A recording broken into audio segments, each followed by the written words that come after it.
When Calder Hayes hired a mail-order bride to fill the emptiness in his Montana ranch, he expected one woman. What stepped off that dust-covered stagecoach was a desperate soul with 2 starving children and a killer on her trail.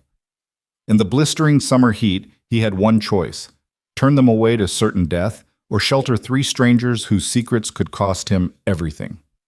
This is the story of the man who chose love over safety, family over solitude. Stay until the end to see how one decision changed 5 lives forever. And comment with your city so I can see how far this story travels. The heat was a living thing. It rose off the Montana dirt in shimmering waves, distorting the horizon line where the Rocky Mountains met the sky. Calder Hayes stood in front of his ranch house, one boot propped on the porch step, his hat pulled low to shield his eyes from the merciless sun. Sweat traced a line down his spine, soaking into the fabric of his work shirt. The temperature had to be pushing 100 degrees, and it wasn't even noon yet. July in Montana was unforgiving. Beautiful, yes. The wildflowers still bloomed in defiant splashes of purple and gold across the valley, but brutal. The kind of heat that made men short-tempered and cattle listless. The kind that could kill you if you weren't careful. Calder had been standing there for the better part of an hour, waiting. The stagecoach from Billings was late. Again. He'd ridden into town 3 times in the past 2 weeks, each time told the same thing: delayed, weather, broken wheel, sick horses. The excuses didn't matter. What mattered was that somewhere on that coach was a woman named Evelyn Ward who'd answered his advertisement for a wife. He still wasn't entirely sure why he'd placed that ad. Loneliness, maybe. The ranch was profitable enough: 300 acres of good grazing land, a sturdy herd, a house his grandfather had built with his own hands. But it was empty. Had been empty since his wife Sarah died 4 years ago, leaving him with a daughter who barely spoke to him and a silence that grew heavier with each passing season. Maddie was 16 now, wild and angry and hurt in ways Calder didn't know how to fix. She'd loved her mother with a fierce intensity, and when Sarah succumbed to pneumonia that bitter winter, something in Maddie had closed off. She went through the motions, cooking, cleaning, helping with the horses, but she did it all with a coldness that broke Calder's heart. He thought maybe a woman's presence would help. Someone to soften the hard edges of their life. Someone to fill the spaces Sarah had left behind. So he'd written the ad. Kept it simple. Rancher seeks wife. Hard work, honest living, Montana territory. Must be of good character and willing to build a life in rough country. Evelyn Ward had been the only respondent who seemed genuine. Her letters were careful, educated, with a formality that suggested she came from better circumstances than most women who answered such ads. She'd been vague about her reasons for seeking a husband out west, but Calder hadn't pressed. Everyone had their reasons. Everyone had their ghosts. The sound of hoofbeats and creaking wheels pulled him from his thoughts. Calder straightened, shading his eyes with one hand. A cloud of dust rose from the road, and then the stagecoach emerged from it like a ship from fog. The horses were lathered, their sides heaving. The driver looked exhausted, his face burned red by the sun. The coach rattled to a stop in front of the house. "Hayes?" the driver called down, spitting into the dust. "That's right. Got your package." The man's tone was sour. He climbed down from his perch with a grunt, moving to the coach door. "Though I gotta say, this ain't what I signed up for." Calder's jaw tightened. "Something wrong?" "You'll see." The driver yanked open the door. "All right, folks, end of the line." For a moment, nothing happened. Then a hand appeared, slim, feminine, gripping the doorframe. A woman emerged, stepping carefully down onto the running board. She was younger than Calder expected, late 20s, maybe 30, with dark hair pulled back in a bun that had mostly come undone during the journey. Her dress was plain but well made, though now it was wrinkled and stained with travel dust. She had a face that might have been pretty under different circumstances, but right now it was drawn tight with exhaustion and something else. Fear. But it wasn't the woman who made Calder's breath catch. It was what came after her. A boy climbed out next, maybe 10 or 11 years old. He was thin, too thin, with dark circles under his eyes and a wariness in his face that no child should have. His clothes hung loose on his frame, and he moved with the careful economy of someone who'd learned not to draw attention. Then came a little girl, She couldn't have been more than 5. She had the same dark hair as the woman, but where the boy was wary, the girl was simply absent. Her eyes were huge in her small face, but they didn't focus on anything. She clutched a rag doll against her chest with both hands, and when the woman helped her down from the coach, she didn't make a sound. Calder stared. 3 people. 3. Miss Ward? His voice came out rougher than he intended. The woman turned to face him fully. Up close, he could see the fine bones of her face, the intelligence in her eyes, and the desperation. Mr. Hayes? She dipped her head in a gesture that might have been a curtsy under better circumstances. I apologize for the confusion. I can explain. That's 2 more than we discussed. The words came out flat, factual. I know. Her hands twisted together. I'm so sorry. There wasn't time to write and explain. I had to leave quickly, and they had nowhere else to go, and I couldn't just— Ma'am? The driver interrupted, his patience clearly exhausted. Your trunks. He'd already hauled 2 battered cases from the back of the coach and dropped them in the dust. Without another word, he climbed back onto his perch, snapped the reins, and the stagecoach lurched into motion. Within minutes, it was disappearing back down the road, leaving the 3 travelers standing in a cloud of settling dust. Silence fell over the yard. The boy's hand had moved to rest on a knife at his belt, a weapon that seemed far too large and serious for a child. His eyes never stopped moving, cataloging threats. The little girl just stared at nothing, her doll clutched tight. And the woman, Evelyn Ward, looked at Calder with an expression that was equal parts hope and dread. Mr. Hayes, she began again, I realize this isn't what you agreed to. I realize I've put you in an impossible position. If you want us to leave, I understand, but please— Her voice cracked slightly. Please at least let us rest for a few hours. Let the children have some water and food before we go. It's been 3 days of hard travel, and Lila— She glanced at the little girl. Lila needs— Who's after you? Calder interrupted. Evelyn's face went pale. What? Someone's after you. I can see it in every move you make, the way you keep looking at the road, the way that boy's hand is on his knife. Calder's voice remained steady, though his mind was racing. So I'll ask again. Who's after you? For a long moment, Evelyn said nothing. The sun beat down mercilessly. A hawk cried somewhere overhead. Then she lifted her chin, and Calder saw the core of steel beneath her exhaustion. My brother-in-law, she said quietly. Victor Ward. He's hunting us, and he won't stop until he gets Lila back. Why? Because she's the only witness who can prove he murdered her mother. The words hung in the air like the heat shimmer off the road. Calder looked at the little girl again. 5 years old, silent, traumatized, a witness to murder. Every instinct he had screamed at him to send them away, to protect his daughter, his land, his life from whatever hell these 3 people had brought with them.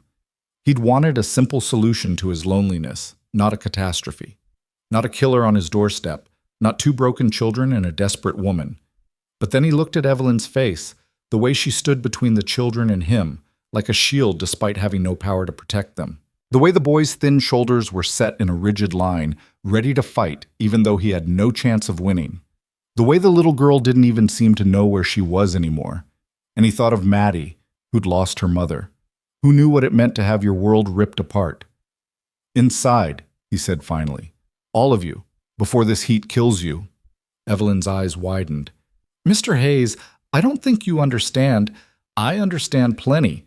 You can explain the details after you've had water and rest. He picked up both trunks with an ease that made Evelyn blink. Come on, house is cooler. He turned and headed for the porch without looking back, trusting they would follow. Behind him, he heard Evelyn's shaky exhale, the shuffle of small feet in the dust. The ranch house was built for Montana weather, thick walls, small windows, a covered porch on all sides to provide shade. Inside, it was a good 20 degrees cooler than outside, though still warm. The main room served as both kitchen and living space, with a large stone fireplace dominating one wall. Doorways led to bedrooms at the back. Calder set the trunks down and moved to the kitchen pump, working the handle until water gushed into a tin cup. He handed it to Evelyn. "Drink slow, you too." He nodded at the boy, filling another cup. Evelyn drank like a woman dying of thirst, then helped Lila drink from the same cup. The little girl's movements were mechanical, obedient but absent. The boy took his cup and drained it in 3 long swallows, his eyes never leaving Calder's face. "What's your name, son?" Calder asked. "Jonah." The boy's voice was rough from disuse. "Jonah Ward." "You any relation to Miss Ward?" "She's my aunt." Jonah's hand stayed near his knife. "Lila's my sister." "And where are your parents?" Something dark flickered across Jonah's face. "Dead. Our ma died 6 months ago. Our pa—" His jaw clenched. "He ain't worth mentioning." "That would be Victor Ward," Calder said quietly. Jonah's eyes flashed. "That man ain't my father. Not anymore. Not after what he did." "Jonah?" Evelyn's voice held a warning. "Not now." "Why not?" Jonah turned to her, anger and grief warring in his young face. "He needs to know what kind of devil is coming for us. He needs to know what Victor's capable of." "I know enough," Calder said, though he suspected he knew very little. "You're all exhausted. There's a bedroom at the back. It's my daughter's, but she's out with the herd. You can rest there." "Your daughter?"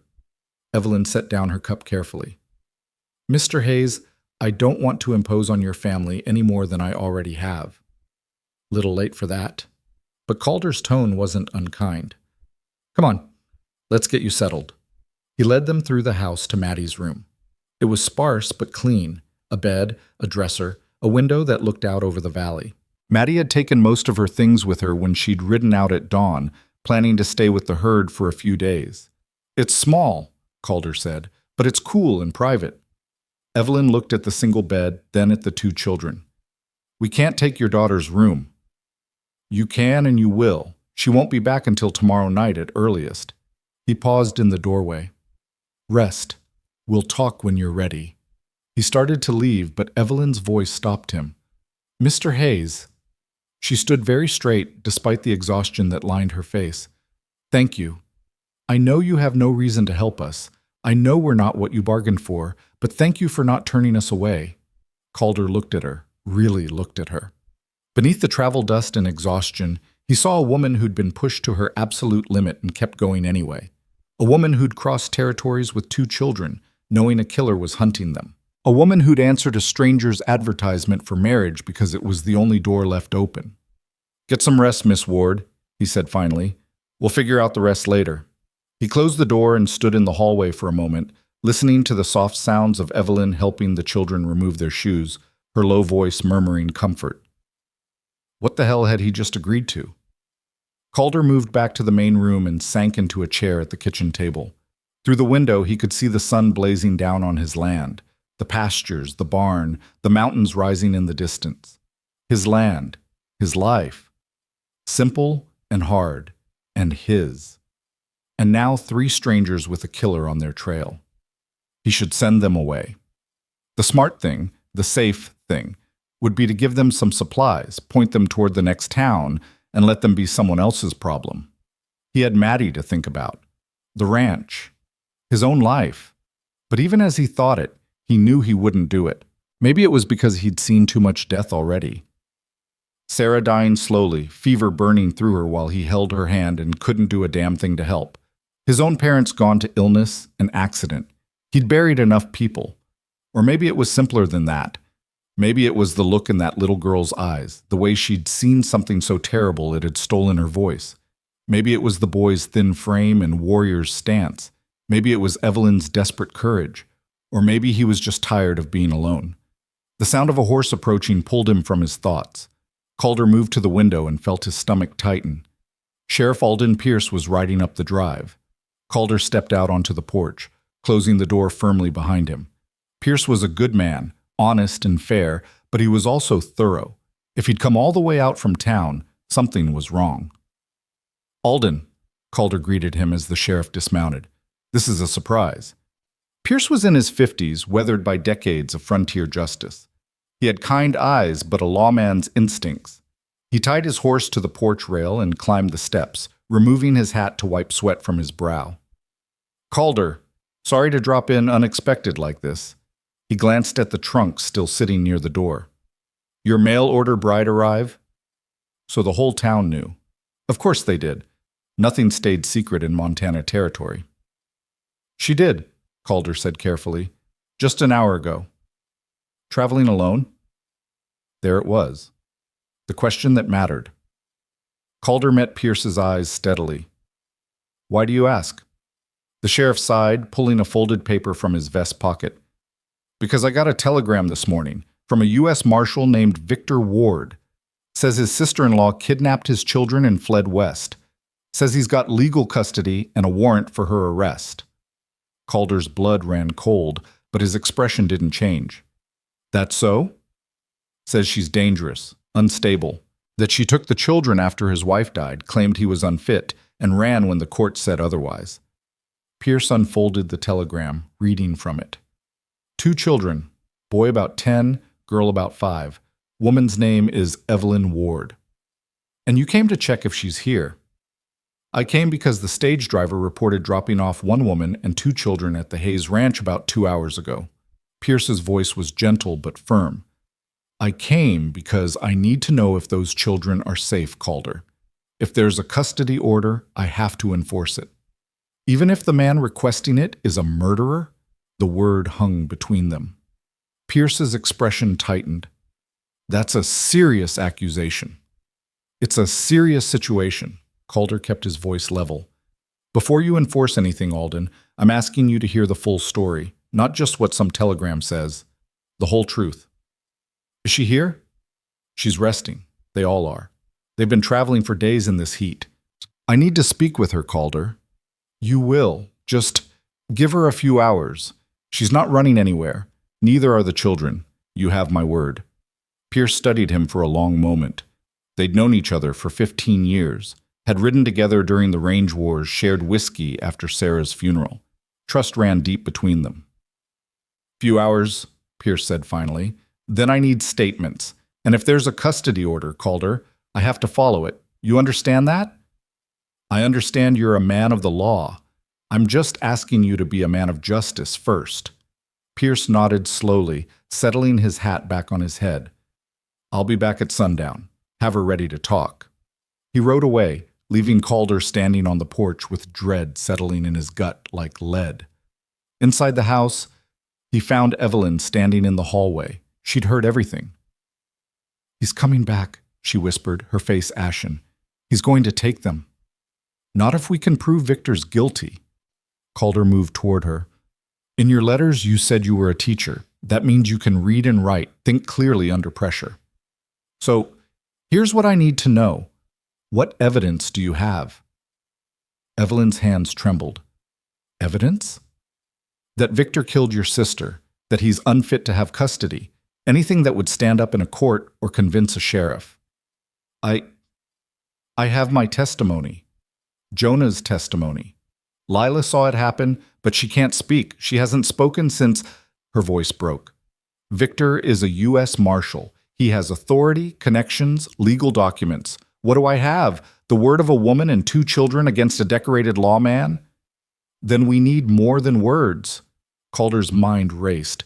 "Your sister, how did she die officially?" "Accident. Victor reported that she fell down the stairs." Evelyn's voice turned bitter.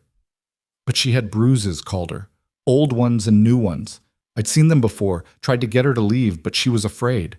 And then one night, Victor came home drunk and angry, and Lila saw him. Saw him push Rebecca. Saw her fall. Anyone else see these bruises? A doctor?" Something flickered in Evelyn's eyes. "Yes, Dr. Rowan Mills. He was our family doctor in Philadelphia. He documented Rebecca's injuries several times over the years. Tried to convince her to press charges, but Victor was too powerful, too connected." "And where's Dr. Mills now?" "He left Philadelphia 6 months ago. I heard he moved somewhere out west, but I don't know where." Calder felt a spark of hope. If we could find him, if he still has those records, that would be proof. "But how? He could be anywhere from California to Colorado. We don't have time to—" "3 days," Calder interrupted. That's how long it'll take for Victor Ward to get here if he's already on his way. 3 days to find a doctor, get documentation, and build a case. Think, Evelyn. Did Mills ever mention where he was going? Any town? Any territory? Evelyn closed her eyes, clearly trying to remember. He said something about Montana, about wanting to practice in a place that needed doctors, that wasn't so crowded. He mentioned... Her eyes snapped open. Silver Bow. He mentioned Silver Bow specifically, said a friend had written him about opportunities there. Silver Bow. Calder knew it. A mining town about 100 miles north. 2 days hard ride there and back. It was possible. Barely. But even if you find him, even if he still has the records, will it matter? Evelyn's voice was hollow with despair. Victor has a custody order. He has the law on his side. Then we prove he shouldn't. Calder moved to the cabinet where he kept his guns, checking his rifle. I'll ride to Silver Bow tonight, track down Dr. Mills. In the meantime, you stay here with the children. Don't go outside unless you have to. If anyone comes asking, you're putting yourself in danger for us. Evelyn stared at him. Why? You don't know us. You owe us nothing. This isn't your fight. Calder paused, rifle in hand, and turned to face her. Maybe it is, he said quietly. Maybe I'm tired of standing by while bad men win because good people are too afraid to act. Maybe I look at those kids and see my own daughter, and I can't stomach the thought of letting them go to someone who'll hurt them. He met her eyes. Or maybe I just believe you, Miss Ward. Maybe that's enough. Tears welled in Evelyn's eyes, but she blinked them back fiercely. If you do this, if you help us, Victor will come after you too. He won't forgive it. He won't forget. Then he can get in line, Calder said. I've made enemies before. A small sound from the doorway made them both turn. Jonas stood there, still gripping his knife, his young face set in hard lines. I'm coming with you, the boy said. No, you're not. I can ride. I can shoot. And I ain't sitting here while another person risks their neck for us. Jonah's voice shook slightly, but his stance was firm. My ma died because we couldn't protect her. I won't let that happen to Aunt Evelyn or Lila. I won't. Calder saw himself in that boy, the rage, the helplessness, the desperate need to do something. He'd felt all of it when Sarah died. You'll protect them better by staying here, Calder said, not unkindly. Your aunt and sister need you more than I do. Can you do that? Can you be the man of the house while I'm gone? Jonah's jaw worked, emotions warring across his face. Finally, he nodded stiffly. Good man. Calder turned back to Evelyn. When Sheriff Pierce comes back, tell him the truth, all of it. He's a fair man. He'll listen. Buy me 3 days. That's all I need. 3 days, Evelyn repeated, as if trying to make herself believe it was possible. Outside, the sun was beginning its descent toward the mountains, but the heat remained brutal. Calder gathered supplies quickly, dried meat, hardtack, water, ammunition.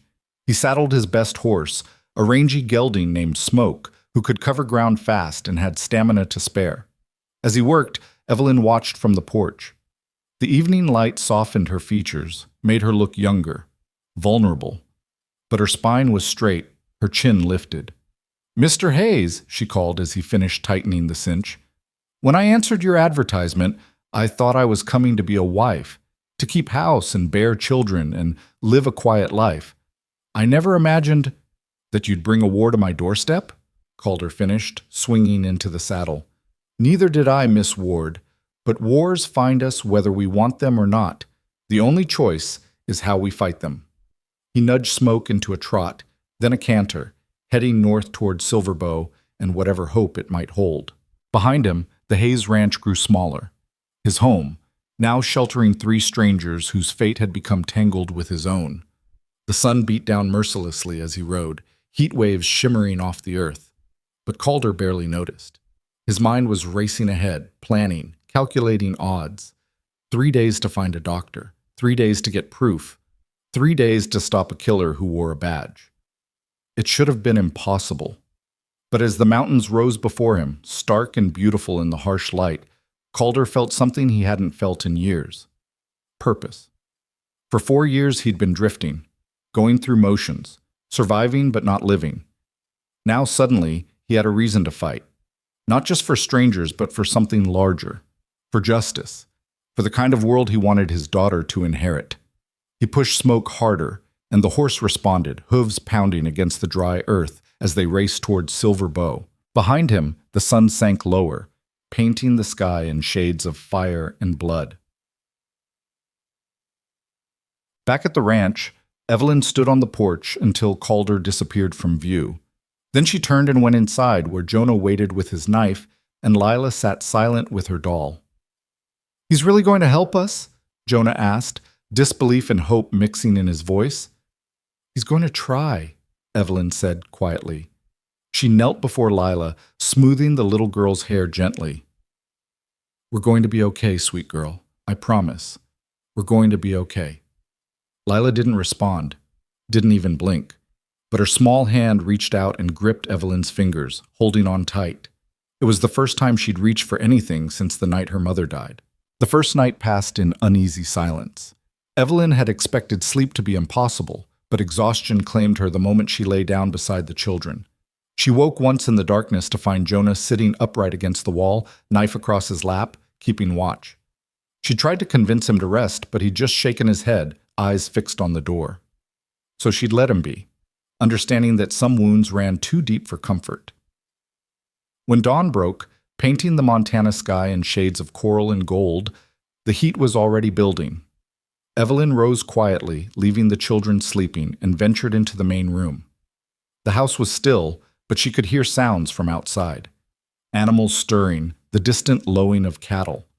She found water in the kitchen pump and splashed her face, trying to orient herself to this strange new reality. 24 hours ago, she'd been on a stagecoach, terrified and desperate. Now she was in the home of a man she barely knew, who'd ridden off into danger on her behalf. The front door opened, making her jump.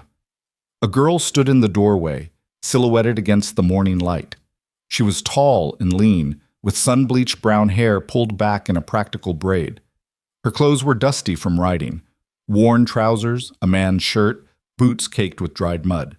She carried saddlebags over one shoulder and had a rifle slung across her back. For a moment, neither of them moved. Then the girl's eyes narrowed. "Who the hell are you?" Evelyn straightened, keeping her voice level. "My name is Evelyn Ward. You must be Maddie." "Must be." Maddie dropped her saddlebags with a thud that seemed deliberately loud. "And you must be the mail-order bride my father hired without bothering to tell me about." The hostility in her voice was sharp enough to cut. Evelyn had expected resentment. Of course the girl would feel displaced, but the raw anger caught her off guard. "I'm sorry," Evelyn said carefully. "I know my arrival must be a shock." "Shock?" Maddie laughed, but there was no humor in it. "Lady, I come home after 3 days with the herd to find a stranger in my house, wearing my mother's apron, and you think that's just a shock?" Evelyn looked down. She'd found the apron hanging by the stove and put it on without thinking. Now she untied it quickly, folding it with shaking hands. "You're right. I shouldn't have what? Come here? Taken advantage of a lonely man? Moved into a dead woman's home like you have any right to it?" Maddie's voice rose with each word. "Where's my father?" "He rode to Silver Bow." "Silver Bow? That's 2 days' ride. Why the hell would he—" Maddie stopped, her eyes moving past Evelyn to the hallway where Jonah had appeared, knife in hand, his face set in defensive lines. "And who is that?" "My nephew," Evelyn said quietly. "Jonah. There's also my niece, Lila. She's 5. Maddie stared at her. "You brought children." "I had no choice. Everyone has choices." Maddie's tone was withering. She crossed the room, her boots loud on the wooden floor, and began gathering supplies from the kitchen: bread, cheese, dried meat. "My father advertised for a wife. One woman, not a whole damn family. I know what he advertised for, but circumstances—" "I don't care about your circumstances." Maddie shoved the food into a sack with sharp, angry movements. "I don't care about you or your nephew or your niece. This is my home, mine and my father's, and I want you gone." The words hit like physical blows, but Evelyn forced herself to stay calm. She recognized this anger, had seen it in her students back in Philadelphia when they were hurting. Maddie wasn't angry at Evelyn specifically. She was angry at the world for taking her mother, for changing everything, for forcing her to confront the fact that life moved forward whether you were ready or not. "I understand," Evelyn said softly. "I understand you don't want us here, and if your father decides to send us away when he returns, we'll go. But right now we have nowhere else to be. So I'm asking you for just a few days to let us stay." "Asking me?" Maddie whirled around. "This isn't my decision to make, apparently. My father already made it without consulting me, just like he made the decision to advertise for a wife without asking if I wanted a new mother, just like he makes every decision about my life without caring what I think." Tears shone in her eyes now, though her jaw was clenched tight against them. "I don't want to replace your mother," Evelyn said gently. "No one could." "You're damn right about that." Maddie grabbed her saddlebags. "I'm going back out to the herd. When my father gets back, you tell him I don't want to meet his new family. Tell him I'm fine on my own." She stormed toward the door, but Jonah stepped into her path. "Move," Maddie growled. "You're angry at the wrong person," Jonah said, his young voice steady despite the tension radiating off the older girl.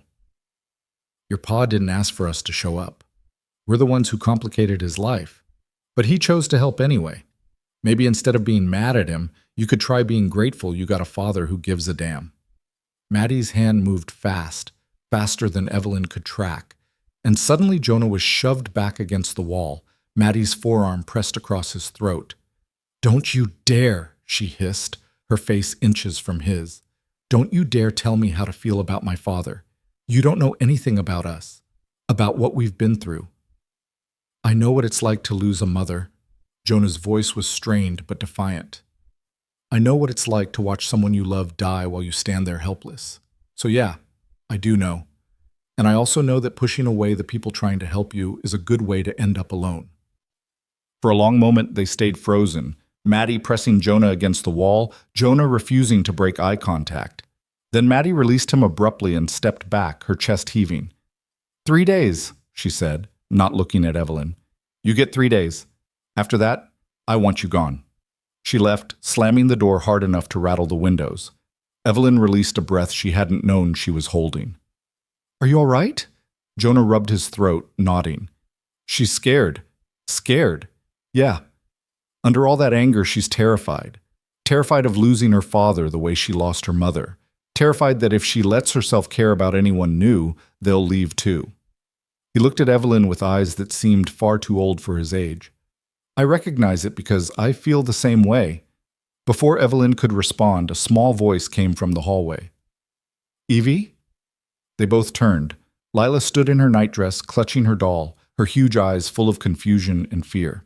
"I'm here, sweetheart." Evelyn moved to her quickly, kneeling down. "Did the loud voices scare you?" Lila nodded, but didn't speak. She never spoke. "It's okay. Everything's okay now. Are you hungry?" Another nod. Evelyn led her to the table and began preparing a simple breakfast, bread and butter, some preserved fruit she found in the pantry. As she worked, she tried not to think about Maddie's words, about the 3-day deadline, about the fact that Calder might return empty-handed and they'd be right back where they started. Jonah joined them at the table, and they ate in silence. The morning heat was already intensifying, turning the house into an oven despite the thick walls. Evelyn could feel sweat gathering at her temples, soaking into the collar of her dress. "What do we do now?" Jonah asked finally. "We wait," Evelyn said. "Your Uncle Calder is trying to help us. We have to trust him." "And if the sheriff comes back before Calder does?" It was the question Evelyn had been trying not to ask herself. She met Jonah's eyes, so serious, so afraid despite his attempts to seem brave. "Then I tell him the truth," she said quietly, "and I pray he's the kind of man who values justice over law." The day crawled forward with agonizing slowness. The heat made every movement feel like wading through molasses. Evelyn tried to keep busy, washing clothes, tidying the house, anything to keep her mind occupied. But it was impossible not to glance at the windows every few minutes, watching the road for approaching riders. Lila sat in the corner with her doll, humming tunelessly. It was the only sound she ever made, that wordless humming, like a ghost trying to remember a song. Jonah kept watch at the window, his knife always within reach. Around midday, Evelyn heard hoofbeats. Her heart seized in her chest. "Someone's coming," Jonah reported, his hand moving to his weapon. Evelyn moved to the window. A single rider approached. Sheriff Pierce, just as he'd promised. Alone, at least. That was something. "Stay inside with Lila," Evelyn told Jonah. "Let me handle this." She stepped out onto the porch, squinting against the brutal sun. The sheriff dismounted, moving with the careful deliberation of a man who'd rather be anywhere else. "Miss Ward," he greeted her, removing his hat. "I said I'd be back." "You did." Evelyn's throat felt dry. "Would you like water, Sheriff? It's hot." "It is that." Pierce climbed the porch steps and accepted the cup she offered from the pump. He drank deeply, then set it down with a sigh. "I need to speak with you about the children, ma'am, and I need to do it officially." "I understand." "Do you? Because what I need to tell you isn't easy to hear." Pierce pulled out the telegram again.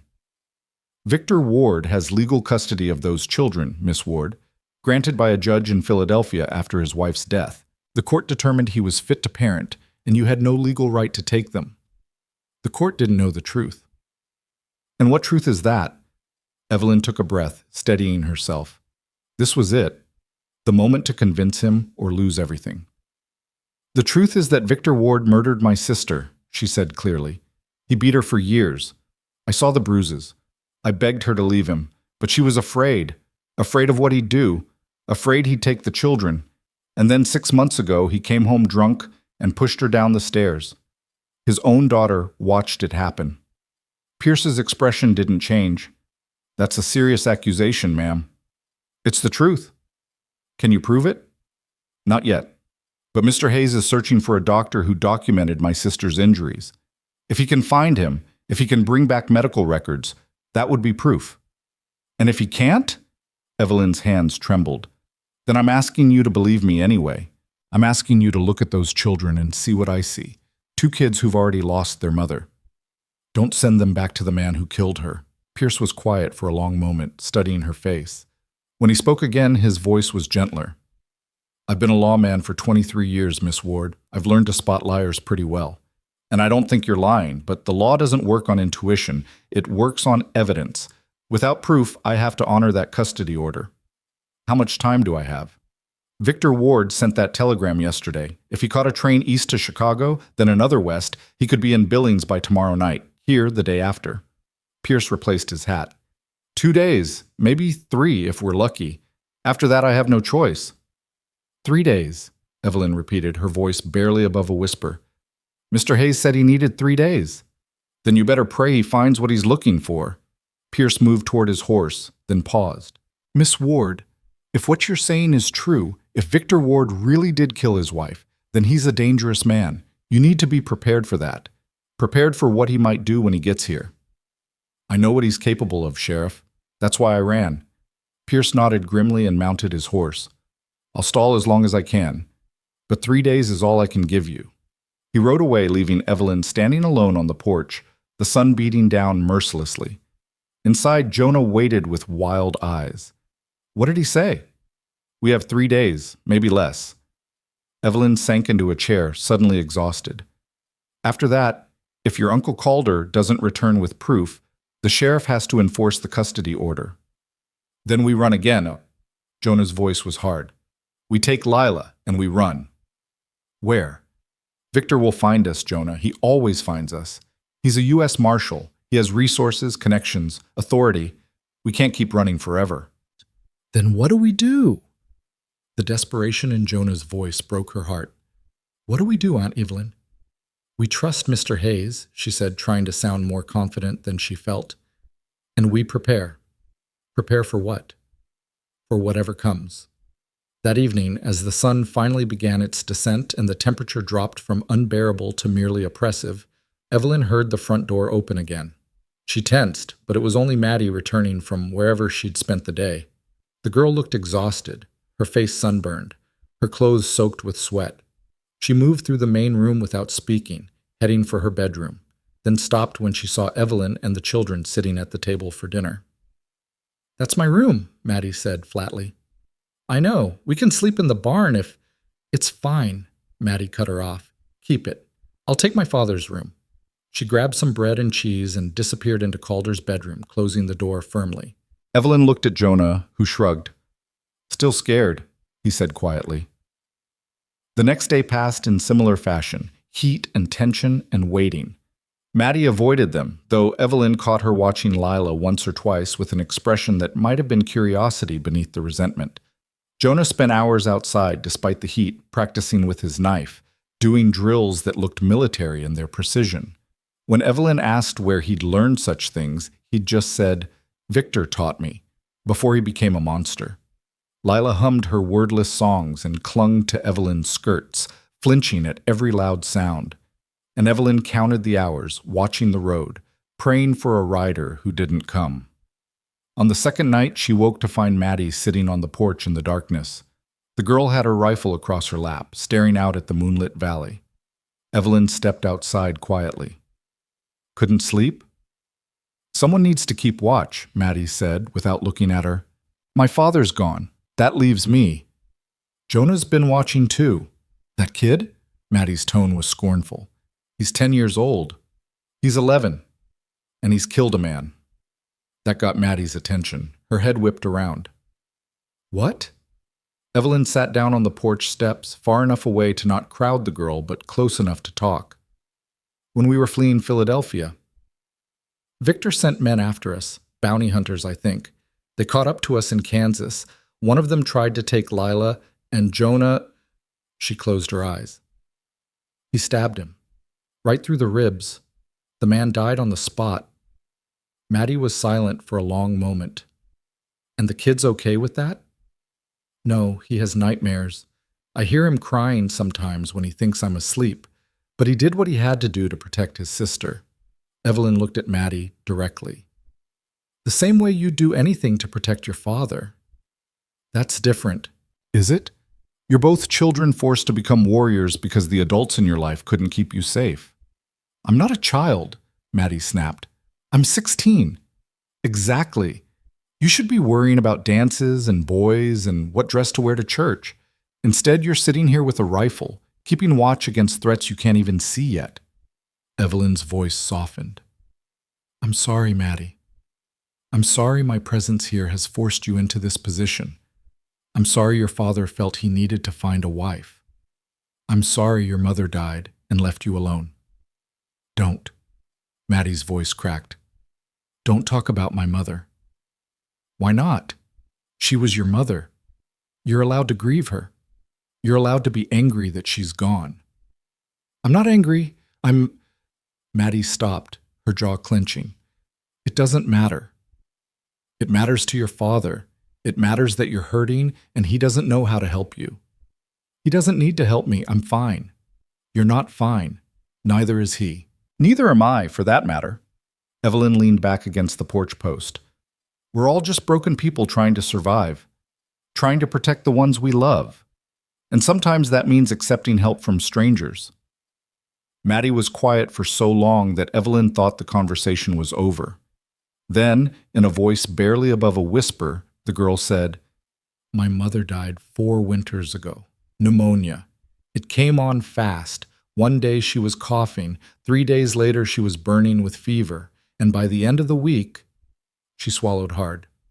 "She died at night. I was holding her hand. My father was on the other side of the bed. And right at the end she looked at me and said, 'Take care of your papa,' like she knew he'd fall apart without her." "And have you taken care of him?" "I've tried, but he's so empty. Like half of him died with her. He goes through the motions, running the ranch, feeding the animals, fixing what needs fixing. But there's no joy in it anymore. No life." Maddie's hands tightened on the rifle. "And then he placed that advertisement, and I knew he was trying to replace her, trying to fill the hole she left behind with someone new." "He's not trying to replace her," Evelyn said gently. "You can't replace someone you love, but you can learn to live again. That's what he's trying to do. Live, not just survive." "And what about you?" Maddie turned to look at her. "Why did you answer his ad? What are you running from?" "The same thing you are. Grief and fear and loneliness. My sister was my best friend, Maddie. When she died, when she was murdered, a part of me died too. And taking Jonah and Lila wasn't just about saving them. It was about saving myself, about having a purpose beyond just existing. They sat in silence for a while, the night air finally cooling after the brutal heat of the day. Somewhere in the distance, a coyote howled. "I don't hate you," Maddie said finally. "I want to. It would be easier if I did, but I don't. I don't hate you either. Even though I've been awful to you, you've been honest. That's not the same as awful." Evelyn stood, brushing dust from her dress. "Get some sleep, Maddie. I'll keep watch for a while." "You don't know how to use a rifle? Then teach me." Maddie looked at her for a long moment, then stood and handed over the weapon. "Hold it like this. Finger off the trigger until you're ready to shoot. Sight down the barrel. And if someone comes that you don't recognize, wake me immediately." "I will." Maddie went inside, leaving Evelyn alone with the rifle in the darkness and the weight of responsibility. She'd never fired a gun in her life, but she'd do whatever it took to protect these children, even the one who resented her presence. The third day dawned hot and clear. Calder had been gone 2 full days now. If he'd made good time to Silverbow, found Dr. Mills immediately, and ridden straight back, he might arrive today. Might. Evelyn tried not to calculate the odds, tried not to think about what would happen if Victor arrived first. Around noon, Jonah came running from his lookout post near the road. "Riders, 3 of them!" Evelyn's heart plummeted. "Is it Calder?" "No, I don't recognize any of them." Maddie appeared from the barn, rifle in hand. Her face was grim. "Get inside, all of you, now!" They moved quickly, Evelyn gathering Lila while Jonah grabbed his knife. Inside the house, Maddie positioned herself at the window, rifle ready. "Who are they?" Evelyn asked, her voice tight with fear. "Don't know yet, but 3 armed men riding up to a ranch where they know the owner's away? That's never good." Maddie's finger rested near the trigger. "Stay behind me." The riders came closer, and Evelyn could see them more clearly now. 3 men, rough-looking, with the bearing of people who lived hard and violent lives. The one in front had a scar across his cheek and a badge pinned to his vest. A badge. "Oh, God," Evelyn breathed. "Oh, God, no." "What?" Maddie glanced back at her. "That's not Victor, but those are his men. He must have sent them ahead."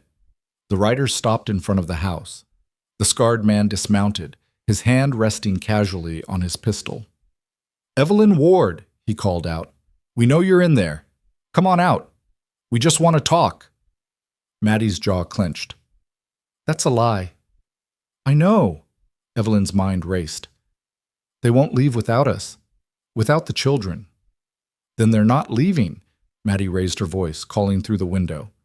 "This is private property. You've got no business here." The scarred man laughed. "That's so. Well, little girl, I've got a legal warrant for the arrest of Evelyn Ward and the return of 2 minor children to their legal guardian. That gives me plenty of business." "Where's your proof? Show me the warrant." "I don't need to show you anything, sweetheart. Now, you can make this easy, or you can make it hard. Either way, we're taking those kids." Maddie's hands tightened on the rifle. "Like hell you are." One of the other men moved his horse forward, reaching for his gun. Maddie's rifle cracked, and dust exploded at the horse's feet. The animal reared, nearly throwing its rider. "Next one goes through flesh," Maddie shouted. "Get off our land!" The scarred man's expression darkened. "You just made a big mistake, girl." "No," a new voice said from behind them. "You did." Everyone turned. Sheriff Pierce sat on his horse at the edge of the property, his own rifle aimed at the 3 men. Behind him were 2 deputies, equally armed. "Sheriff," the scarred man said, his tone suddenly conciliatory. "Good to see you. These folks are harboring fugitives. We're just here to—" "You're here to start trouble is what you're doing." Pierce nudged his horse forward. "I'm the law in this county, Mr. Briggs. Deputy Briggs, working under U.S. Marshal Victor Ward." "Is that so?" "Then you know better than to show up at someone's property with guns drawn and threats made." Pierce's voice was steel. "You want to serve a warrant in my jurisdiction? You go through me first. That's how it works." "We tried going through you," Briggs shot back. "You've been stalling. The marshal won't be happy about that." The marshal can take his happiness and shove it somewhere uncomfortable. I don't answer to him. I answer to the people of this county and to justice." Pierce gestured with his rifle. "Now, you've got two choices. You can ride back to town nice and peaceful, wait for Marshal Ward to arrive, and we'll handle this legal and proper. Or you can try something stupid, and I'll have you in cells before sundown for trespassing, threatening, and discharge of a firearm within county limits." The three men exchanged glances. They were outnumbered and outmaneuvered. Briggs smiled, but there was no warmth in it. "We'll be in town, Sheriff, waiting, but this ain't over." "Never thought it was." The three riders turned and headed back down the road, dust rising in their wake. Pierce waited until they were out of sight before dismounting and approaching the porch. "Everyone all right in there?" Maddie lowered her rifle, her hand shaking slightly now that the adrenaline was fading. "Yes, sir." "Good shooting, Miss Hayes. Your daddy teach you that?" "Yes, sir." Pierce looked at Evelyn, who'd emerged onto the porch with Lila clinging to her skirts and Jonah behind her. "Miss Ward, we need to talk." "I know." Evelyn's voice was steady despite the terror still coursing through her. "Sheriff, I appreciate you coming when you did, but nothing. Those men weren't here by accident. Victor Ward is close, maybe a day away, maybe less." Pierce's expression was grave. "And when he gets here, I won't be able to stop him. Not without proof. Where's Calder?" "Silver Bow. Looking for a doctor who can testify against Victor." "Has he sent word?" "No, we haven't heard anything." Pierce cursed under his breath. "Then we're running out of time. Victor will be here tomorrow, Miss Ward. Tomorrow. And unless Calder rides back with ironclad evidence, I'll have no choice but to hand those children over." "You can't!" Jonah burst out. "You can't give us back to him. He'll kill us." "Son, I don't want to, but the law protects men like him." Jonah's voice cracked with emotion. "The law let him beat my mother for years. The law gave him custody even though Lila watched him murder her. The law doesn't care about us. It only cares about him because he's got a badge." Pierce looked at the boy, really looked at him, and Evelyn saw something shift in the sheriff's face. Recognition, maybe. Or shame. "You're right," Pierce said quietly. "The law fails people every day. Good people, innocent people. And that's why good men have to work twice as hard to make it mean something. To make it protect the people it should." He met Evelyn's eyes. "I'll give you until sundown tomorrow. That's all I can promise. If Calder's not back by then with evidence, I have to do my job. You understand?" "I understand." Evelyn's throat was tight. "Thank you, Sheriff, for everything." Pierce nodded and mounted his horse. As he and his deputies rode away, Maddie turned to Evelyn. "What happens if my father doesn't make it back in time?" Evelyn looked down at Lila, who was humming that wordless song again, oblivious to the danger closing in around them. At Jonah, who stood rigid with fear and helpless rage. At Maddie, who'd put aside her resentment to defend them. "Then we fight," Evelyn said simply. "Whatever it takes. We fight." That night, they prepared for war. Maddie showed Jonah how to barricade the doors, how to create sight lines from the windows, where to position themselves for maximum cover. She taught Evelyn the basics of loading and firing the spare rifle, though they both knew it would take more than one lesson to make her an effective shot. Lila watched with wide, silent eyes as they moved furniture and checked ammunition supplies. "Will there be shooting?" Jonah asked as they worked. "I don't know," Maddie admitted. "Depends on whether Victor tries to take you by force." "He will. That's who he is." Jonah's jaw was set hard. "He doesn't take no for an answer." As darkness fell and the temperature finally dropped to something bearable, they sat together in the main room. No one felt like sleeping. Tomorrow could bring salvation or destruction, and there was no way to know which. "Tell me about your sister," Maddie said suddenly to Evelyn. "Your sister Rebecca, what was she like?" Evelyn was surprised by the question, but grateful for something to focus on besides fear. "She was kind, gentle. She loved music, used to sing all the time when we were growing up. She had a voice like sunshine." A sad smile touched her lips. "When she met Victor, he seemed charming, attentive. We all thought he'd make her happy. By the time we realized what he really was, it was too late. She was already trapped." "Why didn't she leave?" Maddie asked. She tried, once.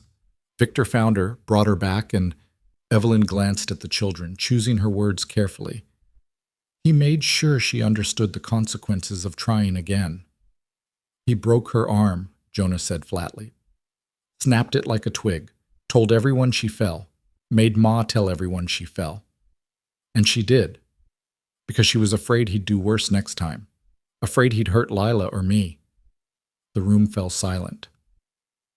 My mother tried to leave once too, Maddie said quietly. When I was little, my real father, before Calder adopted me, he was a drunk, mean when he drank. One night he hit her, and she packed a bag and took me to her sister's house. But then he came apologizing, crying, promising to change. And she believed him. Maddie's hands clenched in her lap. He died in a bar fight 6 months later. And then my mother met Calder, and everything got better. He saved us. That's what your father's trying to do now, Evelyn said gently. Save us. I know. Maddie looked at her with eyes that suddenly seemed much older than 16. I know. That's why I've been so angry, because I'm afraid he won't come back. Afraid something will happen to him, and I'll lose another parent. It's not you I'm mad at. It's the situation. It's the unfairness of it all. I understand, Evelyn said.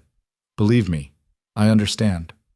They sat together in the lamplight, 4 people bound by fear and hope, and the desperate need to believe that good men still existed, that justice could still prevail, that tomorrow wouldn't bring the end of everything. Outside, the Montana night was vast and star-filled and beautiful. And somewhere in that darkness, a killer was riding closer. Dawn came too quickly, painting the sky in shades of amber and blood. Evelyn hadn't slept at all. None of them had. They'd taken turns at the windows through the long night, watching the road, listening for the sound of approaching horses. But the darkness had remained empty, offering neither salvation nor threat. Now, with the sun climbing over the mountains and the heat already building, Evelyn felt the weight of the deadline pressing down on her chest like a stone. Sundown. That's what Sheriff Pierce had said. Sundown was when their time ran out. She moved through the house mechanically, preparing breakfast that no one would eat. Her hands trembled as she worked the pump, filled the kettle, sliced bread. Behind her, Jonah sat at the table cleaning his knife for the 3rd time that morning. Maddie stood at the window, motionless as a statue, rifle cradled in her arms. Lila was the only one who seemed unaware of the tension. She sat in the corners with her doll, humming that wordless melody that had become the soundtrack to their fear. Maybe your father found the doctor, Evelyn said, trying to inject hope into her voice. Maybe he's riding back right now with all the evidence we need. Maybe, Maddie replied, but her tone suggested she didn't believe it. Or maybe Victor got to Silverbow first. Maybe my father's lying in a ditch somewhere with a bullet in his back. Don't say that. Why not? It's possible. Victor's a U.S. Marshal with connections everywhere. You think he doesn't have people watching the roads? People who'd report if someone was asking questions about him? Maddie's knuckles were white on the rifle. My father rode into danger because of us, because of you. If something happens to him, it'll be because he chose to help, Jonah interrupted, his voice hard. Nobody forced him. He could have turned us away, but he didn't. So don't you dare blame Aunt Evelyn for his choices. Maddie turned to glare at him, but before she could respond, the sound of hoofbeats froze them all. Multiple horses. Coming fast. Evelyn's heart stopped. She moved to the window beside Maddie, peering out at the road. A group of riders approached through the shimmering heat. 6 men, maybe 7, moving with purpose. Is it Victor? Evelyn's voice came out as barely a whisper. Maddie squinted against the glare. Can't tell yet, but that's too many for a friendly visit. Get away from the windows, Jonah commanded, suddenly sounding much older than his 11 years. Both of you, if they start shooting... They won't shoot, a voice said from the doorway. They all spun around. Sheriff Pierce stood there, hat in hand, his face grim. Behind him, Evelyn could see his deputies taking up positions around the property. Sheriff, Evelyn breathed, what's happening? Victor Ward arrived in town an hour ago, Pierce said heavily. He's at the courthouse right now, filing formal charges. Kidnapping, custodial interference. He's got lawyers, documentation, the full weight of federal authority behind him. He paused, his jaw clenching. And he's demanding immediate custody of the children. The words hit like physical blows. Evelyn felt her legs weaken, had to grip the back of a chair to stay upright. "No," she whispered. "Please, no. I'm sorry, Miss Ward. I stalled as long as I could, but he's forcing the issue. The judge has ordered a hearing for noon today. You need to be there, all of you." "A hearing?" Maddie's voice was sharp. "What kind of hearing?" "An emergency custody hearing. Victor's claiming the children are in immediate danger. Says you've brainwashed them, Miss Ward. Says you're mentally unstable and a threat." Pierce looked genuinely pained. "Without evidence to counter his claims, the judge will have no choice but to return the children to their legal guardian." "Then I won't go," Evelyn said, her voice growing stronger with desperate determination. "I won't take them to him. You'll have to drag us there." "Please don't make me do that." Pierce's eyes held a plea. "Come voluntarily. Tell your story. Maybe the judge will listen. Maybe nothing," Jonas shouted, his hand on his knife. "This is all just pretend. Victor's already won and you know it. He's got the law on his side, got the badge, got the power. We're just kids and a woman. Nobody cares what we say." "I care," Pierce said quietly, "and Judge Morrison is a fair man. If you can give him reason to doubt Victor's fitness as a father, he might delay the custody transfer. Might give us more time to find real evidence." "Time," Evelyn repeated bitterly. "That's all anyone ever offers, more time. But time won't save us if Calder doesn't—" Her voice broke. "If he doesn't come back." "Then we pray he does," Pierce said.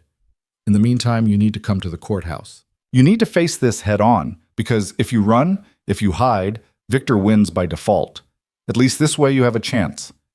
Evelyn looked at the children. Jonas stood rigid, vibrating with helpless rage. Lila had stopped humming, her huge eyes fixed on Evelyn's face with an expression of pure trust. Trust that Evelyn would protect her. Trust that Evelyn wouldn't let the monster take her back. Trust that Evelyn was terrified she was about to betray. "All right," she said finally, her voice hollow. "We'll come." The ride into town felt like a death march. Sheriff Pierce had insisted on escorting them personally, his deputies forming a protective ring around the wagon. Maddie had refused to stay behind, bringing her rifle in a look that dared anyone to challenge her right to be there. The sun blazed mercilessly as they traveled, heat waves rising off the dirt road. Evelyn held Lila close, feeling the little girl's rapid heartbeat against her chest. Jonas sat across from them, his face like stone, his hand never leaving his knife. "What do we say?" Jonah asked suddenly. "When we're in front of the judge, what do we tell him?"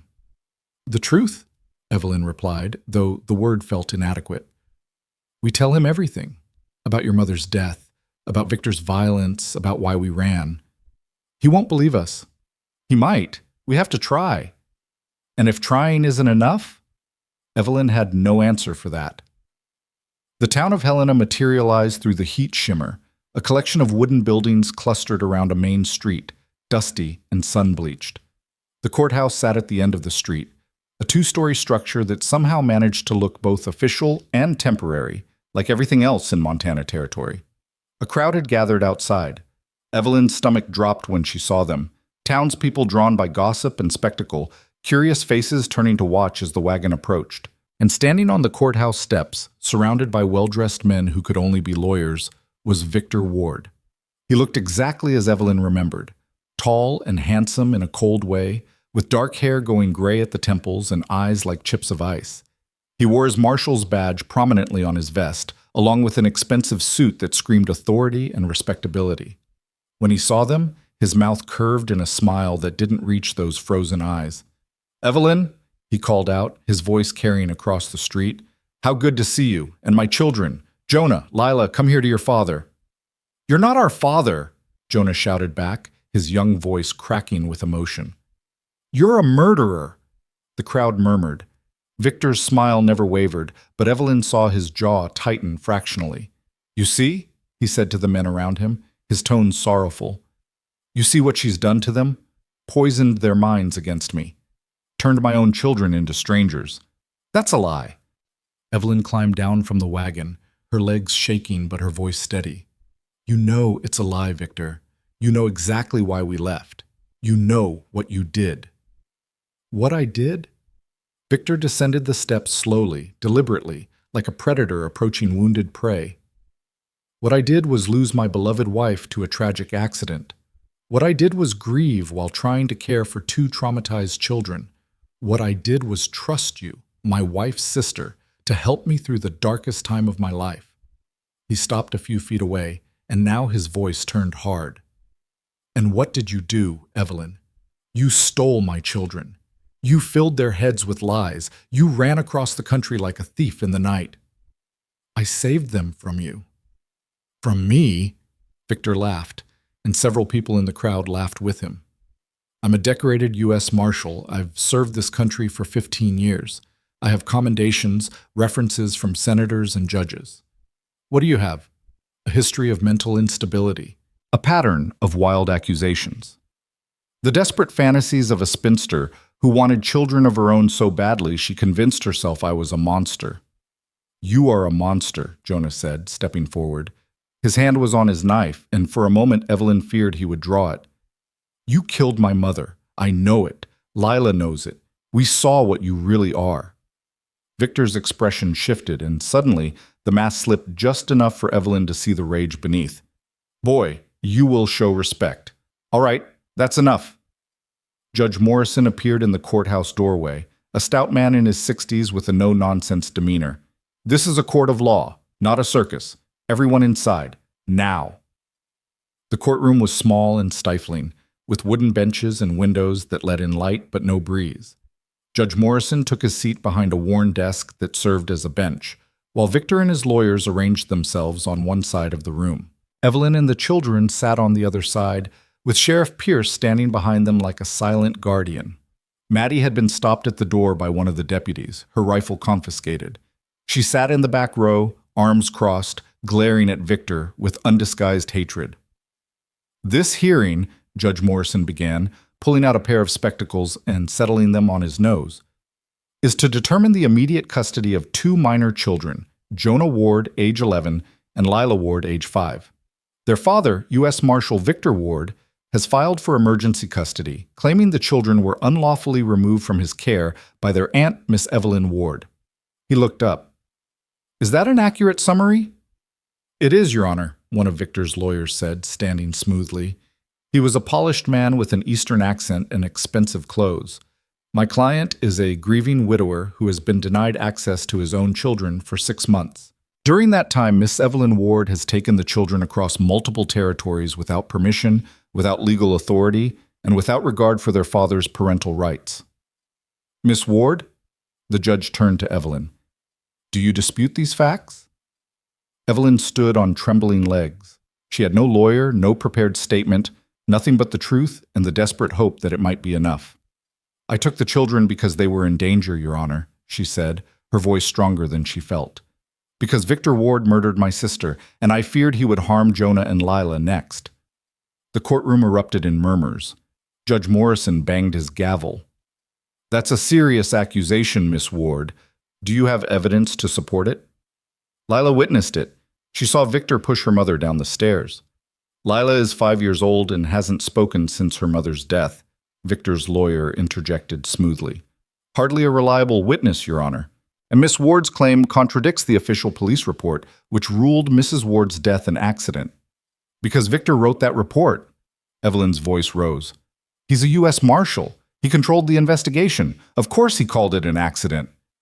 "Your Honor," the lawyer continued, pulling out a sheaf of papers, "we have documentation from 3 separate physicians stating that Rebecca Ward's death was consistent with an accidental fall. We have statements from neighbors attesting to Victor Ward's character. We have his service record showing 15 years of dedicated law enforcement. And we have," he pulled out another document, "a psychiatric evaluation of Miss Evelyn Ward from 2 years ago, diagnosing her with severe anxiety and a tendency toward paranoid delusions." Evelyn felt the floor drop out from under her. "That's not... I was grieving. My parents had just died, and I was struggling, but I'm not..." "The point is," the lawyer pressed on relentlessly, "Miss Ward has a documented history of mental instability. She has made wild, unsubstantiated accusations against a decorated lawman. She has kidnapped 2 children and dragged them across the country, filling their minds with lies about their father. The children are clearly traumatized, but not by Marshall Ward, by her. Judge Morrison looked troubled. He turned to Jonah, who sat rigid in his seat. Son, I want you to tell me the truth. Did your father hurt your mother? Jonah stood, his thin frame shaking, but his voice clear. Yes, sir. He beat her. For years. I saw the bruises. And the night she died, I heard them fighting. I heard my mother scream, and when I ran to help, I saw... His voice cracked. I saw him standing at the top of the stairs, and my mother was at the bottom, and she wasn't moving. You saw him push her?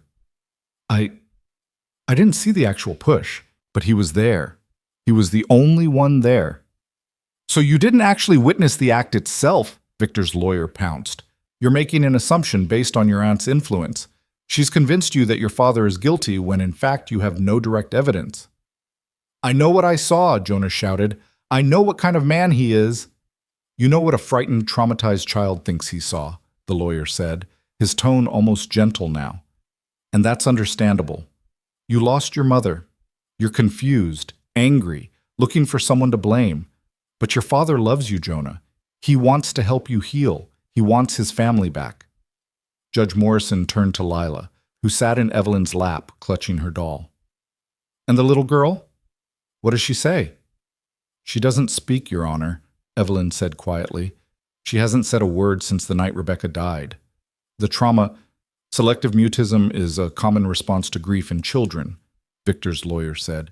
It doesn't prove abuse. It proves she's lost her mother and needs her father's care to recover. The judge was silent for a long moment, studying the papers in front of him. Evelyn could see the decision forming in his eyes, could feel hope slipping away like water through her fingers. Your Honor, please, she said desperately. There's a doctor, Dr. Rowan Mills. He treated my sister for years. He documented her injuries, knew what was happening. If you could just wait for him to testify. Where is this doctor? Judge Morrison asked. I'm not certain. We believe he's in Silver Bow, but so you're asking me to delay this hearing on the basis of testimony from a doctor who may or may not exist, who may or may not be in Silver Bow, who may or may not have records from years ago. The judge's tone was skeptical. Miss Ward, I sympathize with your position. Truly, I do. But I can't make decisions based on speculation. I need concrete evidence, and you haven't provided any. Give me one more day, Evelyn begged. Please, just 24 hours. If the doctor doesn't appear by then, I'll accept your decision. But please don't do this now. Don't send these children back to him. Victor stood, his voice oozing false concern.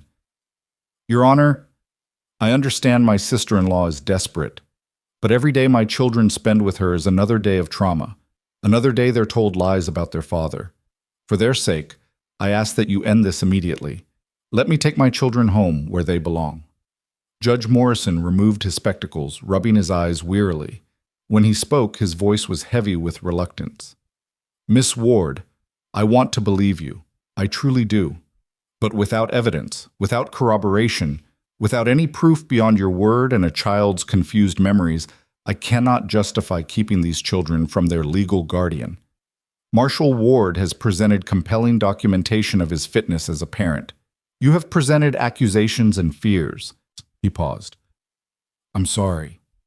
But my decision is to return Jonah and Lila Ward to their father's custody, effective immediately. The words landed like a death sentence. Evelyn felt Lila's small body go rigid in her arms. Jonah made a sound like a wounded animal. Even Maddie gasped from the back of the room. No, Evelyn whispered. No, please. The decision is final, Judge Morrison said, though he looked genuinely pained. Marshall Ward, you may... The courthouse doors burst open. Every head turned as Calder Hayes strode into the room, covered in trail dust and sweat, his face haggard from days of hard riding. And beside him walked an older man with silver hair and a black medical bag, his clothes rumpled but his eyes sharp and intelligent. Your Honor, Calder said, his voice cutting through the stunned silence. My name is Calder Hayes, and this is Dr. Rowan Mills. We request permission to present evidence in this case. Judge Morrison stared. Victor's face went pale, then red with fury. This is highly irregular, the judge said. This hearing is concluded. Then reopen it, Calder interrupted. Because what Dr. Mills has to say changes everything. The judge looked from Calder to the doctor to Victor, whose expression had transformed into something savage beneath the veneer of respectability. Your Honor, Victor's lawyer said quickly, this is nothing more than a delay tactic. We have no idea who this man is or what he... I know exactly who he is, Dr. Mills said, his voice calm but carrying an undertone of steel. He moved forward, setting his medical bag on a table with a heavy thump. I was the Ward family physician in Philadelphia for 6 years. I treated Rebecca Ward on multiple occasions for injuries I documented extensively, and I can prove beyond any doubt that Victor Ward systematically abused his wife until the night he finally killed her. The courtroom exploded. People shouted, the judge banged his gavel, Victor lunged forward before his lawyers grabbed him. In the chaos, Evelyn clutched Lila tighter and met Calder's eyes across the room. He looked exhausted, battered by the journey, but his gaze held steady. He'd done it. He'd actually done it. Order, Judge Morrison roared, slamming his gavel repeatedly. I will have order in this courtroom. Slowly, the noise subsided. The judge pointed at Dr. Mills. You say you have evidence? I do, Your Honor. Dr. Mills opened his bag and pulled out a thick ledger. This is my medical journal from my time in Philadelphia. It contains dated entries for every treatment I provided to Rebecca Ward. He opened it, flipping through pages. March 17th, 1874. Patient presented with bruising to the ribs and upper arms, consistent with gripping and blunt force trauma. Patient claimed to have fallen, but injuries suggest otherwise. June 2nd, 1874. Patient presented with a broken wrist, facial contusions, and defensive wounds on her forearms. Again, patient claimed accident, but pattern indicates domestic violence. He continued reading, his voice never wavering, documenting years of abuse in clinical, devastating detail. With each entry, Victor's expression grew darker, his lawyers' faces more troubled. October 15th, 1874. Patient presented with bruising around her throat, consistent with strangulation. She broke down during the examination and confessed her husband was responsible. I urged her to press charges. She refused, citing fear for her children's safety. Dr. Mills looked up, his eyes boring into Victor. I documented everything because I knew that one day this man would kill her, and I was right. Your Honor, this is hearsay, Victor's lawyer protested, but his voice lacked conviction. These are old notes. They don't prove... They prove a pattern, Judge Morrison said quietly. He gestured to Dr. Mills. Continue. The last time I saw Rebecca Ward alive was January 10th, 1875. She came to me with cracked ribs and a concussion. She told me Victor had beaten her because dinner was late. She was terrified, talking about running away with the children. I gave her money for train tickets. I told her she had to leave before it was too late. Dr. Mills's voice grew thick with emotion. 2 weeks later, I received news that she'd died in a fall down the stairs. I didn't believe it then. I don't believe it now. The judge turned to Victor, whose mask had finally shattered completely. His face was twisted with rage, his hands clenched into fists. Marshal Ward, do you have a response to these allegations? This is a conspiracy, Victor snarled. A fabrication designed to destroy me. That woman, he pointed at Evelyn, she's convinced this doctor to lie. She's paying him, bribing him. I don't know, but it's all false. I kept photographic evidence, Doctor, Mills said calmly. He reached into his bag again and pulled out a folder. These are pictures I took of Rebecca's injuries over the years, with her permission, for documentation purposes. He laid the photographs on the judge's desk. Evelyn couldn't see them from where she sat, but she saw Judge Morrison's face go gray. Saw him flip through the images, his expression hardening with each one. Dear God, the judge whispered. Your Honor, photographs can be doctored. They can be... Enough. Judge Morrison's voice cut through the lawyer's protests like a blade. He stood, and when he spoke again, his tone was glacial. I have seen enough evidence to believe that Victor Ward poses a credible threat to his children. I am hereby reversing my earlier decision. Custody of Jonah and Lila Ward is to remain with their aunt, Evelyn Ward, pending a full criminal investigation into Rebecca Ward's death. You can't do this, Victor roared, surging to his feet. I have rights. I'm a U.S. Marshal. You can't just— You're a murderer, Judge Morrison said flatly, and I'm ordering your immediate arrest on suspicion of domestic violence and manslaughter. Sheriff Pierce? Pierce moved forward, his hand on his gun. Victor Ward, you're under arrest. What happened next occurred so fast that later Evelyn would struggle to remember the exact sequence of events. Victor's hand flashed to his belt, drawing a concealed pistol. People screamed, diving for cover. Pierce drew his own gun, but Victor was faster, firing a shot that splintered the wood near the sheriff's head. Nobody move! Victor shouted, swinging the gun around wildly. His eyes found Lila, still in Evelyn's lap. Give me my daughter. Give her to me now, or I start killing people. Don't do this, Evelyn said, her voice shaking. She held Lila tighter, feeling the little girl's silent terror. Don't make it worse. Worse? Victor laughed, a terrible sound. How could it be worse? You've taken everything from me. My wife, my children, my reputation. You've destroyed my life with your lies. They're not lies, Jonah said. He'd somehow moved during the chaos, positioning himself between Victor and Evelyn. His knife was in his hand now, held with a competence that spoke of training and determination. Everything Dr. Mills said is true. Everything Aunt Evelyn said is true. You killed my mother, and you're not taking Lila. You're not taking either of us. Boy, put down that knife. Victor's gun centered on Jonah's chest. I'm your father. You will obey me. You're not my father. You're nothing. For a moment, the world hung suspended. Evelyn could hear her own heartbeat, feel Lila's rapid breathing, see the calculation in Victor's eyes as he decided whether to shoot. Then Calder moved. He'd been standing near the wall, unnoticed in the chaos. Now he crossed the distance between himself and Victor in 3 long strides, grabbing the man's gun hand and wrenching it upward. The pistol discharged, the bullet burying itself in the ceiling. Men shouted, rushed forward. Victor and Calder went down in a tangle of limbs, fighting for control of the weapon. They rolled across the floor, smashing into benches, both men's faces contorted with effort.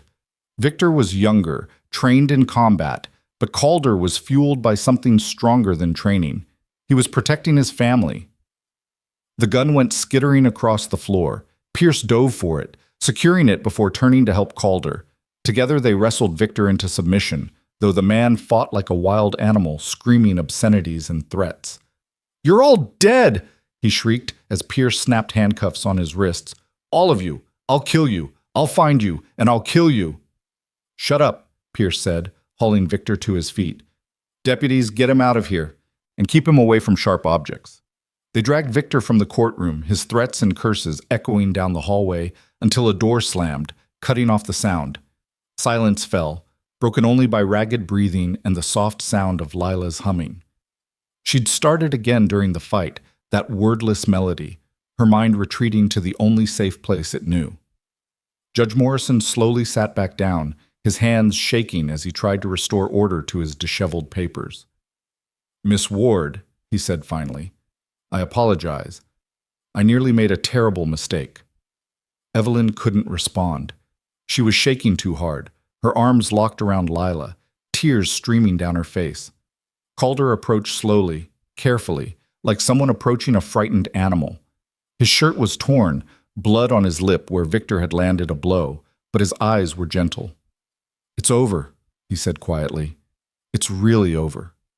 Evelyn looked up at him through her tears. This man who'd been a stranger days ago. This man who'd ridden hundreds of miles to save them. This man who'd fought for them, risked everything for them. Thank you, she whispered. I don't know how to thank you. You already did, by trusting me. Calder glanced at Jonah, who stood nearby still gripping his knife, his young face stunned. You all right, son? Jonah nodded jerkily. Then his composure cracked, and suddenly he was crying, great gasping sobs that shook his thin frame. Evelyn reached for him with one arm, pulling him close, and he collapsed against her, all his fear and rage and relief pouring out at once. Dr. Mills approached, his lined face kind. The children will need care, professional care, the trauma they've experienced. He looked at Lila, who stared at nothing, humming. Especially the little one. Selective mutism can last months, even years. She'll need patience, safety, consistency. She'll have it, Evelyn said fiercely. They both will, I promise you that. I believe you, Doktor. Mills smiled. And if you need anything, I'm staying in Silver Bow for the foreseeable future. Mr. Hayes knows how to find me. Judge Morrison cleared his throat. There will need to be a formal custody hearing, Miss Ward. A proper one, with all the legal paperwork. But I can tell you now that you'll be granted guardianship. No judge in their right mind would rule otherwise after what we've seen today. Thank you, Your Honor. Don't thank me. Thank Mr. Hayes and Dr. Mills. They're the ones who saved those children. The judge stood. This hearing is adjourned. Sheriff, make sure Victor Ward is secured. I want guards on him day and night until we can transport him to a federal prison. People began filing out of the courtroom, buzzing with shock and gossip. Maddie appeared beside them, her face pale but her expression fierce. Is everyone okay? She asked. We're okay, Evelyn said. She looked at Maddie, seeing past the girl's tough exterior to the fear beneath. Thanks to your father. Maddie looked at Calder, and something passed between them, understanding, maybe. Forgiveness. Her hand reached out and gripped his arm briefly. You came back, she said quietly. Of course I came back. Calder's voice was rough with emotion. I'll always come back. As they walked out of the courthouse into the blazing afternoon sun, Evelyn felt something shift inside her. The fear that had been her constant companion for 6 months began to loosen its grip. Not gone. It would take time for that, but diminished. Victor Ward was in custody. The children were safe. And somehow, impossibly, they'd found refuge with a stranger who'd become something more. Jonah walked beside Calder, the man's hand resting on the boy's shoulder in a gesture of protection and comfort. Maddie carried Lila, murmuring softly to her, and Evelyn followed, feeling the Montana sun on her face, warm but no longer threatening. For the first time in longer than she could remember, the heat didn't feel like punishment. It felt like life. They didn't speak much on the ride back to the ranch. The wagon creaked through the afternoon heat, dust rising in lazy clouds behind them. But the oppressive weight that had pressed down on them for days had finally lifted. Evelyn held Lila in her lap, feeling the little girl's body gradually relax as the miles passed and the courthouse fell behind them. Jonah sat beside Calder on the driver's bench, his knife finally sheathed, his shoulders slowly coming down from their rigid defensive position. Maddie rode alongside on her horse, occasionally glancing at them with an expression Evelyn couldn't quite read. Not hostility anymore. Something softer. Something like acceptance, maybe. Or at least the beginning of it. As the ranch came into view, its weathered buildings golden in the late afternoon sun, Evelyn felt an unexpected sense of homecoming. She'd only been here 3 days. 3 days that felt like 3 years.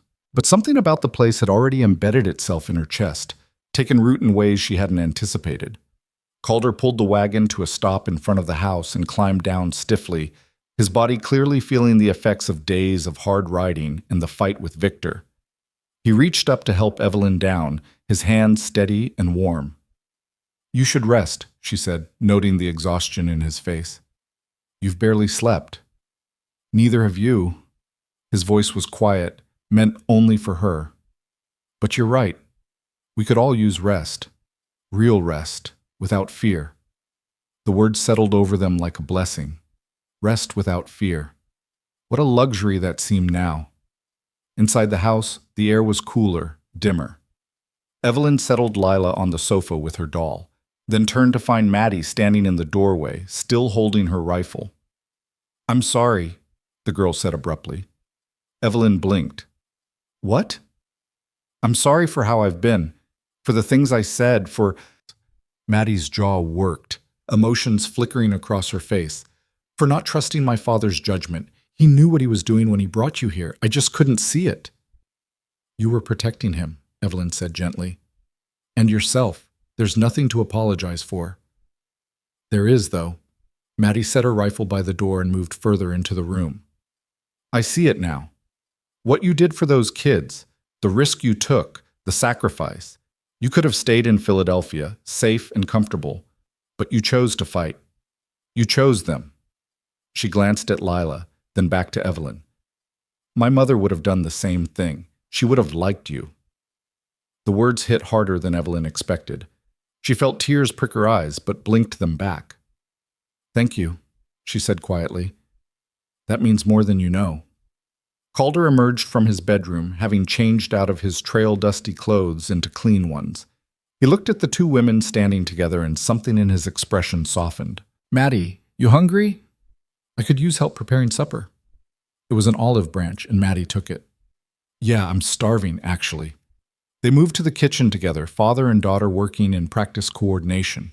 Evelyn watched them for a moment, seeing the easy comfort between them despite the tension of recent days. Then she turned her attention to Jonah, who'd been standing by the window, silent and still. Jonah? You all right? He turned to face her, and she was startled to see tears on his cheeks. I thought we were going to lose, he said, his voice breaking. When the judge said we had to go back to him, I thought that was it, that we'd fought so hard and it didn't matter. But it did matter. We won. Because Mr. Hayes saved us. Because he rode all the way to Silverbow and found Dr. Mills and brought him back in time. Jonah wiped his face roughly. I didn't think anyone would do that for us. I didn't think anyone cared enough. Evelyn moved to him, kneeling down so they were eye level. People care, Jonah. Good people exist. I know it's hard to believe after everything Victor did, after all the times the law failed to protect your mother. But good people are real. Mr. Hayes proved that. I don't know how to thank him. Then just tell him. Jonah nodded, squaring his shoulders. He walked to the kitchen where Calder was slicing bread while Maddie worked the stove. The man looked up as Jonah approached.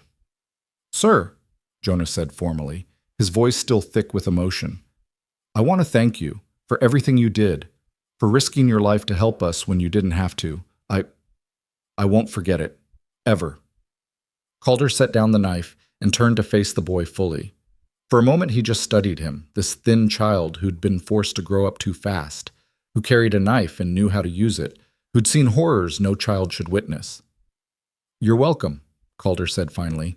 But Jonah, I want you to understand something. I didn't just do it for you and Lila. I did it because it was right. Because letting Victor win would have been wrong, and I couldn't live with myself if I'd turned you away. He paused.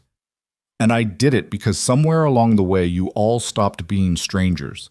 You became family. The word hung in the air, heavy with meaning. Family. Not by blood or law, but by choice. By shared struggle and mutual protection. By the kind of bonds forged in fire. Jonah's composure cracked completely then. He moved forward impulsively, wrapping his arms around Calder's waist, burying his face in the man's shirt.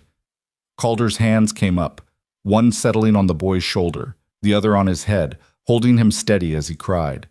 Maddie watched with shining eyes, then turned away to hide her own tears. Evelyn felt her heart swell with something she couldn't quite name. Hope, maybe. Or the beginning of healing. That night they ate together at the table, all five of them, the food simple but plentiful.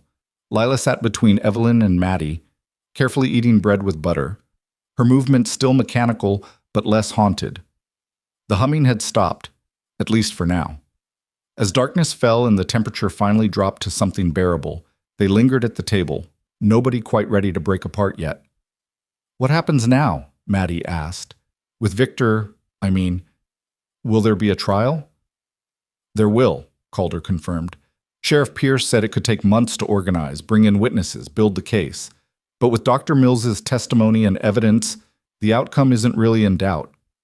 He'll hang, Jonah said flatly. Not a question, a statement. Most likely. Calder didn't sugarcoat it. Is that something you can live with?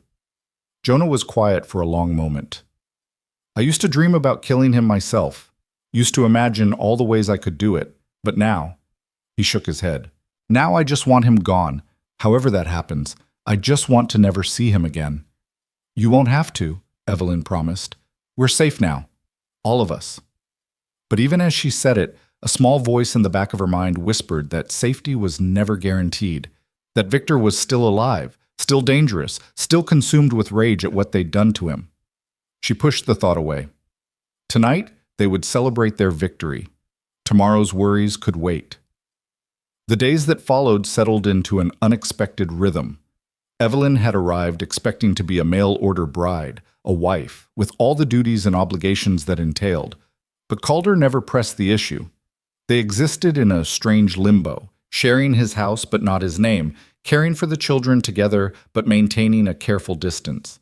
It was Maddie who finally addressed it, finding Evelyn alone in the kitchen one morning nearly a week after the courthouse confrontation. "Are you going to marry him?" the girl asked bluntly. Evelyn's hands stilled over the dishes she was washing. "I don't know. But that's why you came here, right? To be his wife?" "I came here to escape Victor. The marriage advertisement was just a means to an end."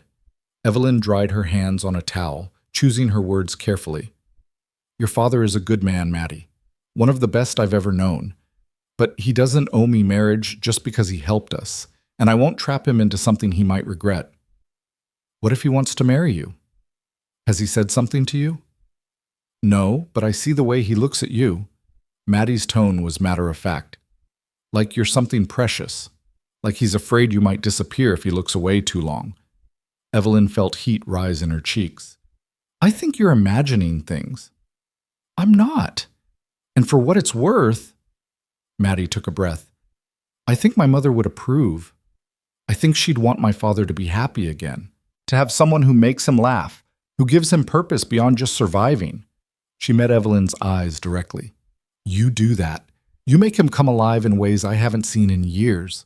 Before Evelyn could respond, Jonah burst through the door, his face pale. "Sheriff's here," he said urgently, "and he looks upset." They all moved to the porch where Sheriff Pierce was dismounting, his expression grim. Calder emerged from the barn, wiping his hands on his work pants. "Alden," he greeted the sheriff, "what brings you out here?" "Bad news, I'm afraid." Pierce climbed the porch steps heavily. "Victor Ward escaped custody 3 days ago." The world seemed to tilt. Evelyn felt Jonah go rigid beside her, felt her own breath catch in her chest. "How?" Calder's voice was dangerously quiet. "He had help. 2 of his men, probably the same ones who rode out here before, ambushed the transport wagon taking him to Billings.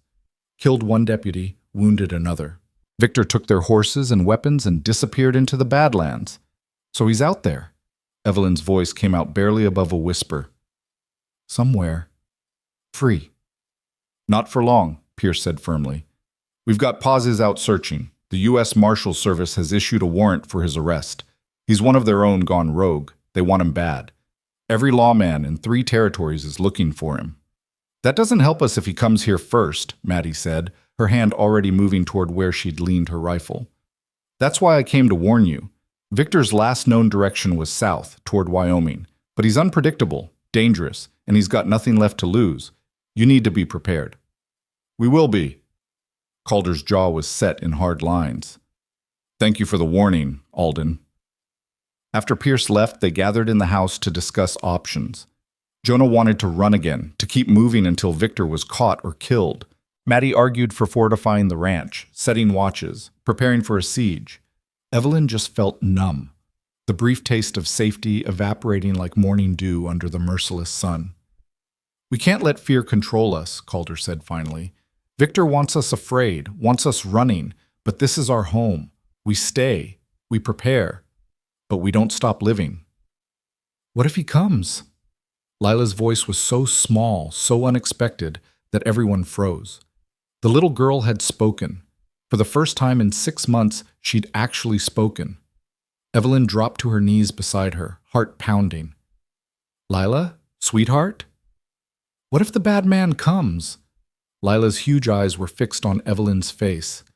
"What if he takes me away?" Tears streamed down Evelyn's face, but she kept her voice steady. "He won't. I promise you, baby. We won't let him." "You promise?" Such trust in those 2 words, such desperate need to believe. "I promise." Evelyn pulled her close, rocking her gently.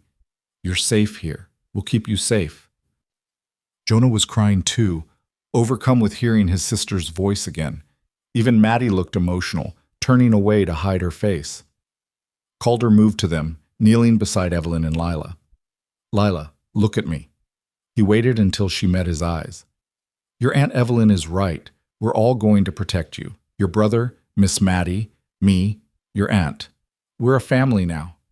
And families protect each other. Do you understand? Lila nodded slowly. You're not bad like him? No, honey, I'm not. Promise? I promise.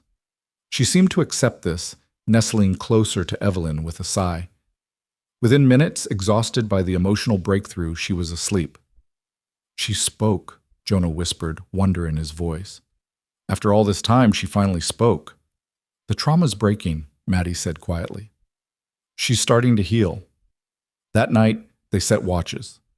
Calder took first shift, Maddie second, Jonah third, despite protests about his age. Evelyn tried to sleep but couldn't, her mind spinning with possibilities. Victor was out there somewhere, hunting them. He'd killed to escape. He wouldn't stop until he was caught or dead. She rose in the darkness and found Calder on the porch, rifle across his lap, staring out at the moonlit valley. Couldn't sleep? He asked without turning. No. She sat beside him, careful to maintain some distance. I keep thinking I've brought this nightmare to your door. You and Maddie were safe before we arrived. Now you're in danger because of us. Stop. Calder's voice was firm but gentle. We've been over this. You didn't bring the nightmare. You were trying to escape it. There's a difference. Is there? Maddie could get hurt. You could get hurt, all because I answered your advertisement and brought trouble with me. Calder was quiet for a moment, his profile sharp in the moonlight. When he spoke, his voice carried a weight of consideration, of words chosen carefully. When Sarah died, I thought my life was over. Not literally, but in every way that mattered. I kept going for Maddie's sake, kept the ranch running, kept breathing, but I wasn't living, I was just existing. He turned to look at her fully. Then you showed up with 2 terrified children and a killer on your trail, and suddenly I had a reason to fight again. A purpose beyond just surviving another day. I don't understand. You woke me up, Evelyn, made me remember what it means to stand for something, to protect people who need protecting, to be the kind of man my daughter could be proud of. He reached out, his calloused hand covering hers. So no, you didn't bring trouble to my door. You brought life, challenge, meaning, and I wouldn't trade that for anything. Evelyn stared at him, feeling something shift in her chest. Calder. I'm not asking for anything, he said quickly. I know you came here out of desperation, not choice. I know you don't owe me anything just because I helped, but I want you to know that having you here, having all of you here, it's been a gift, not a burden. It's been a gift for me too, Evelyn said softly. I came here expecting duty and obligation, maybe loneliness in a different form, but instead I found... She struggled for the right words. I found home, real home, not just a place, but people who care, who fight for each other. Is that enough? Calder asked. To build something on? A home, a family, a future? I don't know. I haven't thought that far ahead. I've been too busy trying to survive. Then maybe it's time to start thinking about more than survival, about what comes next once Victor is dealt with. Before Evelyn could respond, a sound cut through the night, distant but distinct. Hoofbeats, moving fast. Calder was on his feet instantly, rifle raised. Inside. Now. Wake the others. Evelyn ran, her heart hammering. She shook Maddie awake first, then Jonah. Someone's coming. Calder says... I heard. Maddie was already grabbing her rifle, her movements practiced and efficient. Jonah, get Lila to the back bedroom. Stay with her. Don't come out no matter what you hear. But do it! Maddie's voice had the snap of command. We need you protecting your sister, not getting in the way. Jonah wanted to argue, but recognized the sense in it. He gathered Lila, still half asleep, and carried her to the back of the house. Evelyn and Maddie joined Calder on the porch, positioning themselves at different angles to cover the approach. The hoofbeats grew louder, closer. A single rider moving at breakneck speed through the darkness. Hold your fire, Calder commanded. Let's see who it is first. The rider burst into the yard, his horse lathered and blowing. In the moonlight, Evelyn recognized Sheriff Pierce's deputy, Thomas Grant. Don't shoot, he called out. It's Thomas Grant. I got news. Calder lowered his rifle but didn't relax. What news? Thomas dismounted quickly, his young face flushed with excitement and exhaustion. Victor Ward's dead. They got him this afternoon in the Wyoming Badlands. U.S. Marshal team caught up to him near the border. He drew on them, and they shot him dead. The words seemed to echo in the sudden silence. Victor Ward, dead. You're certain? Evelyn's voice shook. You're absolutely certain? Yes, ma'am. Sheriff Pierce sent me to tell you soon as we got word. Victor Ward is dead and gone. Can't hurt anyone ever again. Evelyn's legs gave out. She sank down onto the porch step, her whole body trembling with relief so intense it felt like pain. Maddie lowered her rifle, her face stunned. Calder just stood there, processing, making sure he'd heard correctly. How did it happen? He asked finally. From what we heard, the marshals tracked him to a canyon, called for him to surrender. He opened fire instead, killed one marshal, wounded 2 others. They returned fire and put 3 bullets in him. He died before they could get him to a doctor. Thomas shifted his weight. They're bringing the body back to Helena for identification. Sheriff says if any of you want to see him, confirm it's really him, you're welcome to. No. Evelyn's voice was firm. I don't need to see him. I just need to know he's gone. Then he's gone, ma'am. For good. After Thomas rode away, carrying their thanks and heading back to town, the 3 of them stood on the porch in silence. The night had returned to its peaceful stillness, crickets chirping, a light breeze rustling through the grass. It's over, Maddie said wonderingly. It's actually over. Not quite. Calder was still holding his rifle, still scanning the darkness with habitual caution. There's still the legal custody hearing, getting formal guardianship for the children. But the threat... He finally relaxed, lowering the weapon. The threat is gone. Evelyn stood on shaking legs and moved to the door. I need to tell Jonah. He needs to know. She found him in the back bedroom, sitting on the bed with Lila sleeping beside him, his knife in his hand. The relief on his face when she told him was almost painful to witness. He's really dead? The boy's voice cracked. Victor's really gone? He's gone. You're free, Jonah. Both of you. Truly free. Jonah set down the knife, his hand shaking. Then he did something Evelyn had never seen him do. He smiled. A real smile, reaching his eyes, transforming his careworn face back into that of a child. We can stop running, he said, almost disbelieving. We can just stop. We can stop. Evelyn sat beside him, wrapping an arm around his shoulders. We can rest. We can heal. We can build a real life here, if that's what you want. Is it what you want? Evelyn thought about Calder's words on the porch, about home and family and futures. Yes, she said slowly. I think it is. The next few days passed in a strange, dreamlike quality. The constant vigilance that had defined their existence gradually loosened. Jonah stopped carrying his knife everywhere. Lila began speaking more, her vocabulary returning in fits and starts, testing her voice after months of silence. Maddie laughed more easily. Even the ranch itself seemed lighter somehow, as if the lifting of the threat had changed the very air they breathed. A week after Victor's death, Evelyn was hanging laundry in the yard when Calder approached. He'd been working with the horses all morning, his shirt sleeves rolled up, his face sunburned. Can we talk? He asked. Of course. Evelyn set down the basket of wet clothes, brushing her hands on her apron. I've been thinking about something. About us and the children and what happens next. Evelyn's heart picked up speed. All right. You came here to be my wife. That was the agreement. But things changed. The situation became about survival, not marriage. And I don't want you feeling obligated to honor that agreement now that the danger's passed. You're free to stay as long as you need, help raise the kids, but without any expectations. What if I don't want to be free of expectations? The words came out before Evelyn could stop them. Calder's eyes widened. What? What if I want... Evelyn took a breath, steadying herself. What if I want to honor that agreement, not out of obligation, but because I choose to? Because in the past 2 weeks, I've seen the kind of man you are.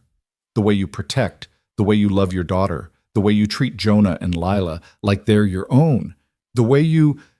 She faltered, feeling heat rise in her cheeks. The way you look at me sometimes, like I matter. You do matter. Calder moved closer, his voice rough with emotion. Evelyn, you matter more than I know how to say. When I placed that advertisement, I thought I was looking for a housekeeper, someone to help with the ranch. But what I found was... He stopped, shaking his head. I found someone brave and fierce and willing to sacrifice everything for the people she loves. I found someone who makes me want to be better, to do better. Then marry me, Evelyn said, surprising herself with her boldness. Not because of an advertisement or an agreement, but because we both choose it, because we want to build something together, a family, a home, a future. Calder's answer was to pull her close and kiss her, gentle but sure, a promise sealed without words. When they finally broke apart, both slightly breathless, Evelyn saw Maddie watching from the porch with a satisfied smile. About time, the girl called out. I was starting to think I'd have to lock you two in a room together. Evelyn laughed, feeling lighter than she had in years. How long have you been standing there? Long enough. Maddie came down the steps, her expression warm. So, does this mean we're really going to be a family? Officially? If that's all right with you, Calder said. It's more than all right. Maddie looked at Evelyn. Welcome home. Officially. That evening, they gathered around the table for supper.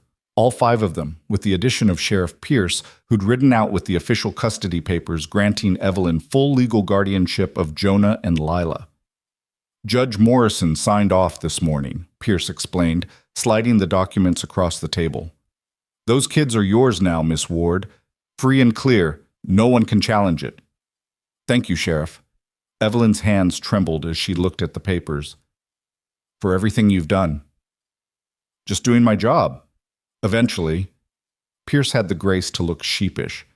I'm sorry I didn't act faster at first. Should have trusted my gut instead of the legal documents. You came through when it mattered, Calder said. That's what counts. After Pierce left and they'd finished eating, Calder stood and cleared his throat. I've got an announcement, he said. Evelyn and I have decided to get married. Soon. We figured we'd have a small ceremony here at the ranch, just family and a few friends. If everyone's agreeable to that? Very agreeable, Maddie said immediately. Jonah looked between them, a slow smile spreading across his face. Does this mean we're staying here? For good? If you want to, Evelyn said. This can be your home, Jonah. Yours and Lila's, for as long as you need it. Forever then, Jonah said firmly, because I don't ever want to leave. Lila, who'd been listening quietly, spoke up in her small voice. Will you be my mama now? Since my real mama is in heaven? Evelyn felt tears sting her eyes. I can never replace your mother, sweetheart, but I will love you like she did. I'll protect you and care for you and be here for you always. Is that enough? Yes. Lila nodded solemnly. That's enough. The wedding took place 2 weeks later on a Sunday afternoon, with the summer heat finally beginning to ease into early autumn. They kept it simple. Just Sheriff Pierce officiating, Dr. Mills, who'd ridden down from Silverbow, a few neighbors from nearby ranches, and the immediate family. Evelyn wore a dress Maddie had helped her make from fabric they'd bought in town, simple but elegant in cream-colored cotton. Wildflowers from the valley served as decorations, their colors bright against the weathered wood of the porch where they held the ceremony. As Calder took her hand and spoke his vows, Evelyn felt the weight of the past months finally begin to lift. The fear, the running, the constant vigilance, all of it receding like shadows at sunrise.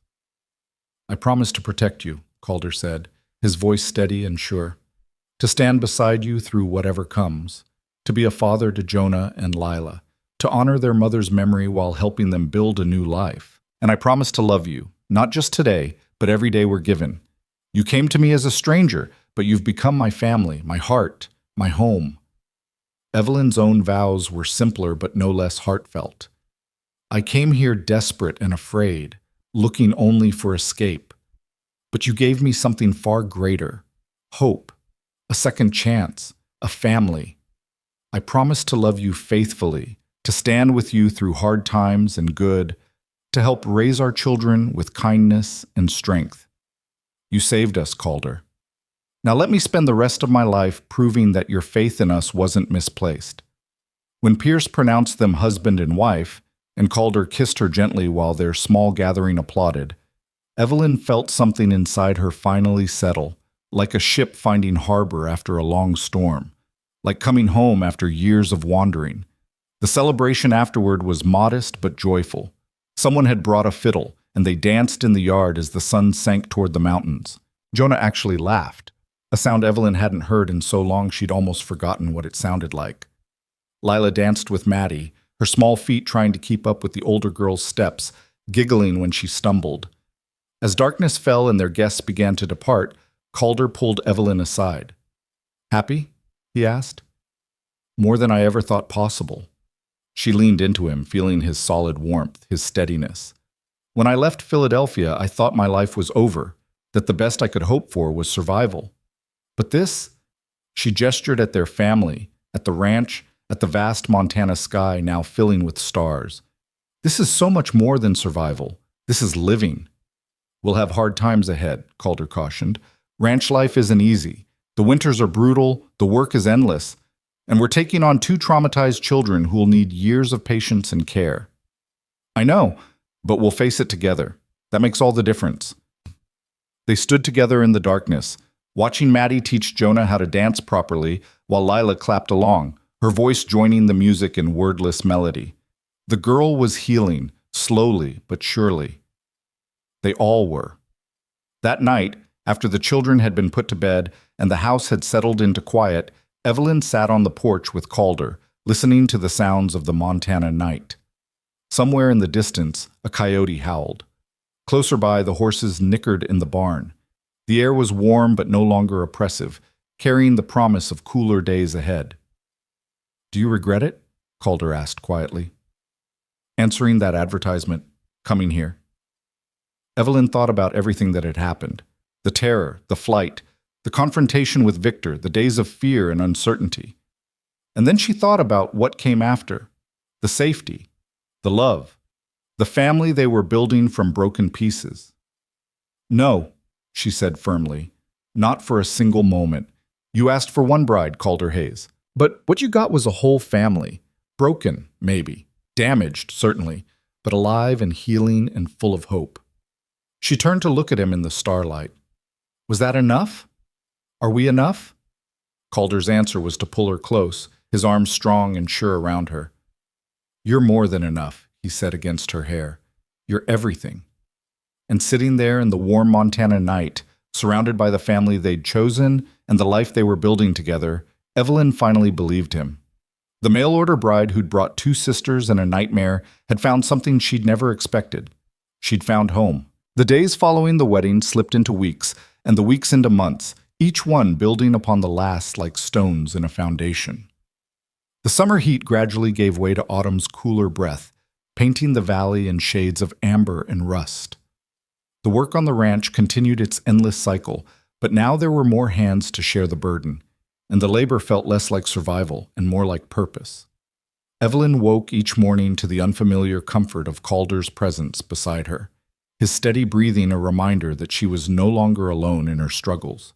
The first few weeks of marriage had been an adjustment, learning each other's rhythms, navigating the intimacy of shared space, building trust through small, daily kindnesses.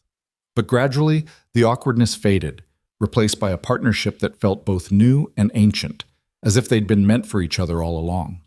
The children were changing too, in ways both subtle and profound. Jonah had begun working alongside Calder each morning, learning the intricacies of ranch management with an intensity that spoke of his need to feel useful, to prove his worth. Calder was patient with him, showing him how to mend fences, care for the cattle, read the weather signs in the mountains. The boy soaked up every lesson like parched earth receiving rain. One crisp October morning, Evelyn watched from the kitchen window as Calder taught Jonah to shoe a horse. The man's large hands guided the boy's smaller ones, showing him how to trim the hoof, fit the shoe, drive the nails with precision. Jonah's face was tight with concentration. His tongue caught between his teeth as he worked. "Not bad," Calder said when the job was finished. "Few more years of practice, you'll be better at this than me." Really? The hope in Jonah's voice was almost painful to hear. Really? You've got steady hands and a good eye. That's half the battle. Calder straightened, stretching his back. You know, I've been thinking. Once winter passes and spring comes around, we'll need to expand the herd, take on more grazing land. It's a big job. Need someone reliable to help manage it. You mean, you want me to help? I mean, I need you to help. Can't do it alone anymore. Getting too old. Calder's tone was light, but his eyes were serious. What do you say? You ready to be my right hand? Jonah's face transformed, years of pain and doubt momentarily erased by pure joy. Yes, sir, I'm ready. Evelyn turned away from the window, blinking back tears. Calder had a gift for this, for seeing what people needed and giving it to them without making it feel like charity. Jonah needed to feel valued, needed to know he had a place and a purpose. And Calder was providing both. Lila's healing was slower but no less real. The little girl still had nightmares, still sometimes retreated into silence when the memories grew too heavy. But the good days outnumbered the bad now. She followed Maddie everywhere, watching the older girl with worshipful eyes, imitating her movements, asking endless questions in that small, tentative voice that grew stronger with each passing week. Why do horses sleep standing up? Lila asked one afternoon as they all gathered in the barn for evening chores. Because they're prey animals, Maddie explained, brushing out her horse's mane. They need to be ready to run if danger comes. Sleeping standing up means they can escape faster. Are we prey animals? The question hung in the air, heavier than it should have been. Maddie set down the brush and knelt beside Lila, meeting her eyes directly. No, honey, we're not prey. Not anymore. The danger is gone. We don't have to be ready to run. Promise? Promise. Maddie pulled her into a hug. You're safe here. We're all safe. Later that night, after the children had gone to bed, Maddie found Evelyn in the kitchen preparing bread dough for tomorrow's baking. Can I help? The girl asked. Of course. Evelyn made room at the table, showing Maddie how to knead the dough properly. They worked in comfortable silence for a while, the rhythmic push and fold soothing in its repetition. She's getting better, Maddie said finally. Lila, she smiled today, really smiled, not just the polite kind. She was laughing at something Jonah said. I know. I saw it too. Evelyn shaped her dough into a ball, setting it aside to rise. It's remarkable, isn't it? How resilient children are, how they can survive the worst things and still find reasons to laugh. My mother used to say that healing isn't forgetting. It's learning to carry the weight without letting it crush you. Maddie's hand stilled in the dough. I didn't understand what she meant when she said it, but I think I do now. Your mother was a wise woman. She was. Maddie looked at Evelyn, her expression open in a way it hadn't been before. You know, when my father first told me he was advertising for a wife, I was so angry. I felt like he was trying to replace her, like he thought any woman could just step into her place and everything would be fine. And now? Now I realize he wasn't trying to replace her. He was trying to survive. And you? Maddie took a breath. You're not trying to be her. You're just being you, and that's enough.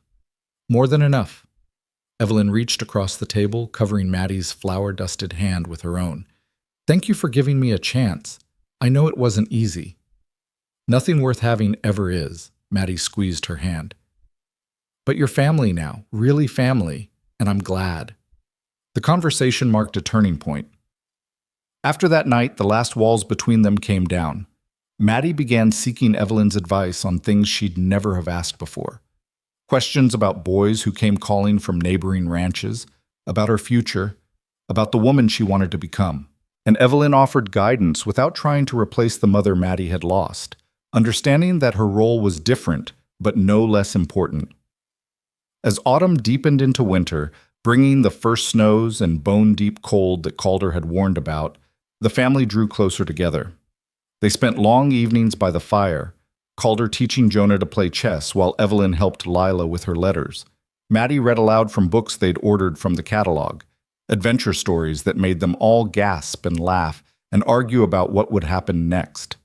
One particularly bitter night in December, with wind howling outside and snow piling against the windows, Jonah looked up from the chessboard with a thoughtful expression. Mr. Hayes, he said, then corrected himself. Calder. They'd been working on that, getting Jonah to use Calder's first name to see himself as family rather than an obligation. Can I ask you something? Anything, son. Why did you do it? Really? When we showed up that first day, you could have sent us away, could have told the sheriff to deal with us. But you didn't. Why?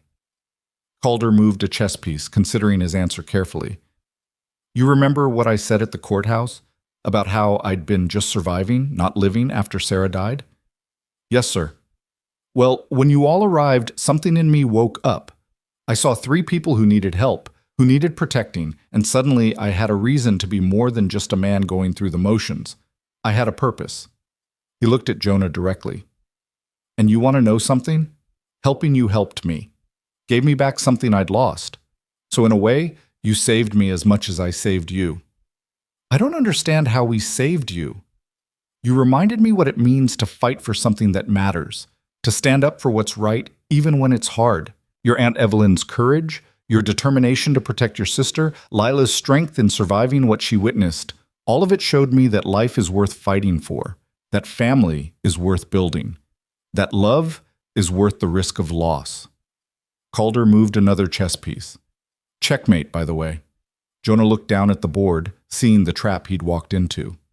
He laughed, shaking his head. You distracted me with the serious talk. Strategy, son, strategy. From her seat by the fire, Evelyn watched them with a warmth in her chest that had nothing to do with the flames. This was what family looked like. Not perfect, not without scars, but real and whole, and worth every moment of fear that had led them here. Winter proved as brutal as Calder had promised. There were days when the temperature dropped so low that going outside felt dangerous, when the wind cut through every layer of clothing like knives. They lost 2 cattle to the cold, and one morning they woke to find the water pump frozen solid. But they endured, working together, keeping the animals alive and the house warm. Through it all, Evelyn discovered she was pregnant. She'd suspected for a few weeks before she was certain, recognizing the signs from watching her sister through 2 pregnancies. The morning sickness, the exhaustion, the subtle changes in her body. When she finally told Calder one evening in the privacy of their bedroom, his reaction was everything she could have hoped for. A baby? His eyes went wide, his hand moving instinctively to her still flat stomach. Our baby? Yes.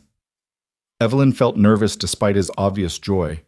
I know we didn't discuss this, and with everything that's happened, the timing might not be. The timing is perfect.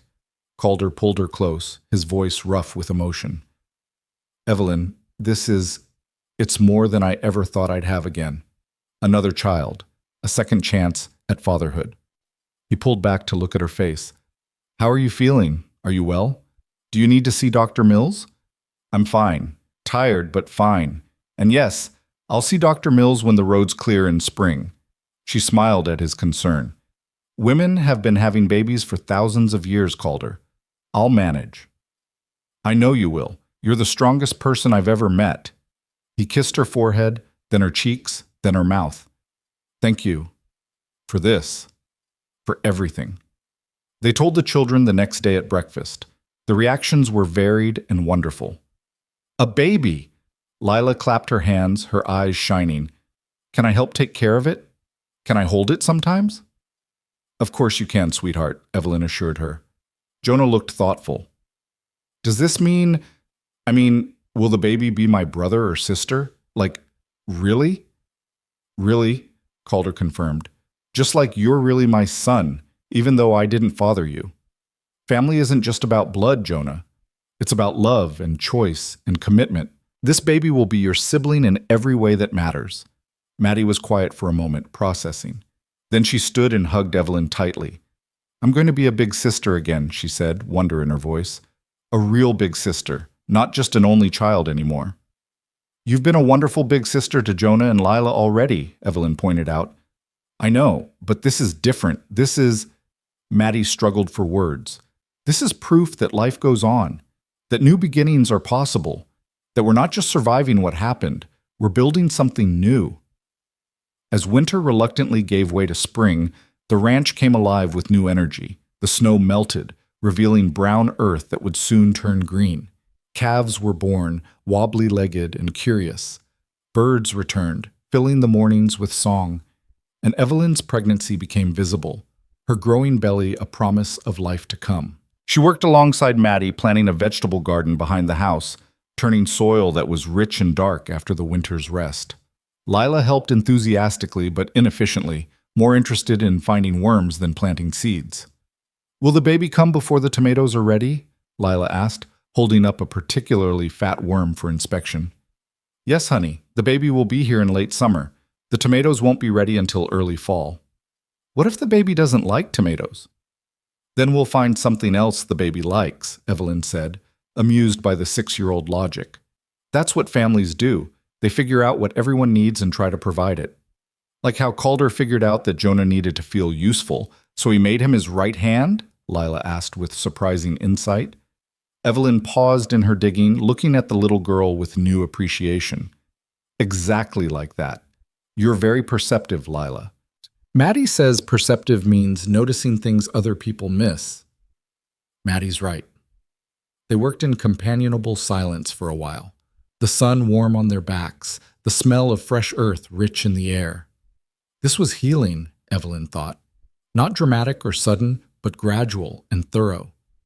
Every day the wounds left by Victor and Rebecca's death closed a little more. Every day they became a little more whole. By summer the changes were undeniable. Jonah had shot up 3 inches, his voice deepening, his shoulders broadening from constant physical work. He rode out with Calder most days, helping manage the expanded herd, learning to make decisions about the ranch's future. The hunted look had left his eyes, replaced by a quiet confidence. Lila talked non-stop now, as if making up for her months of silence. She chattered through breakfast, through chores, through dinner, her vocabulary expanding daily. The nightmares still came occasionally, but less frequently. She could speak about her mother now without breaking down, remembering the good times alongside the bad. Maddie had blossomed too, though in different ways. She'd turned 17 that spring, and boys from neighboring ranches had started paying serious attention. She handled their advances with a mixture of amusement and skepticism, but Evelyn noticed the way she looked at Thomas Grant, Sheriff Pierce's deputy, who'd been finding excuses to ride out to the Hayes Ranch with increasing frequency. "He likes you," Evelyn told her one afternoon as they watched Thomas ride away after delivering some official papers that probably could have waited. "I know." Maddie's tone was matter-of-fact, but color rose in her cheeks. "The question is whether I like him back. And do you? Maybe. He's kind, brave. He stood with us against Victor's men that day, didn't hesitate. And he makes me laugh." Maddie paused. "But I'm not ready to get married and leave the ranch. Not yet. There's too much happening here. The baby coming, Jonah still learning, Lila still healing. You all need me." "We do need you," Evelyn agreed. "But Maddie, we'll need you whether you're living here or on the next ranch over. Family doesn't stop being family just because geography changes." "I know, but still. I want to be here when my little brother or sister arrives. Want to help you through it, the way my mother wasn't here to help when I was growing up." Maddie's voice caught slightly. "She would have loved this, seeing the family grow, seeing my father happy again." "I think she's seeing it," Evelyn said softly. "And I think she's proud of the woman you're becoming." As summer deepened and Evelyn's due date approached, the household fell into a pattern of gentle preparation. They gathered baby clothes from neighboring families whose children had outgrown them. Calder built a cradle from smooth pine, working late into the evenings to get it perfect. Maddie sewed tiny blankets and gowns. Even Jonah contributed, carving a small wooden rattle that he presented shyly to Evelyn. "It's beautiful," she said, turning it over in her hands. "The baby will treasure it." "It's not much," Jonah said, embarrassed but pleased. "Just something to welcome them, to let them know they've got a family waiting." On a warm August evening, with the cicadas singing their summer song and the air heavy with the scent of wildflowers, Evelyn's labor began. Maddie rode immediately for Dr. Mills in Silver Bow, while Calder helped Evelyn to their bedroom, his face pale but determined to stay calm. "It's going to be fine," Evelyn told him, squeezing his hand through a contraction. Women do this every day.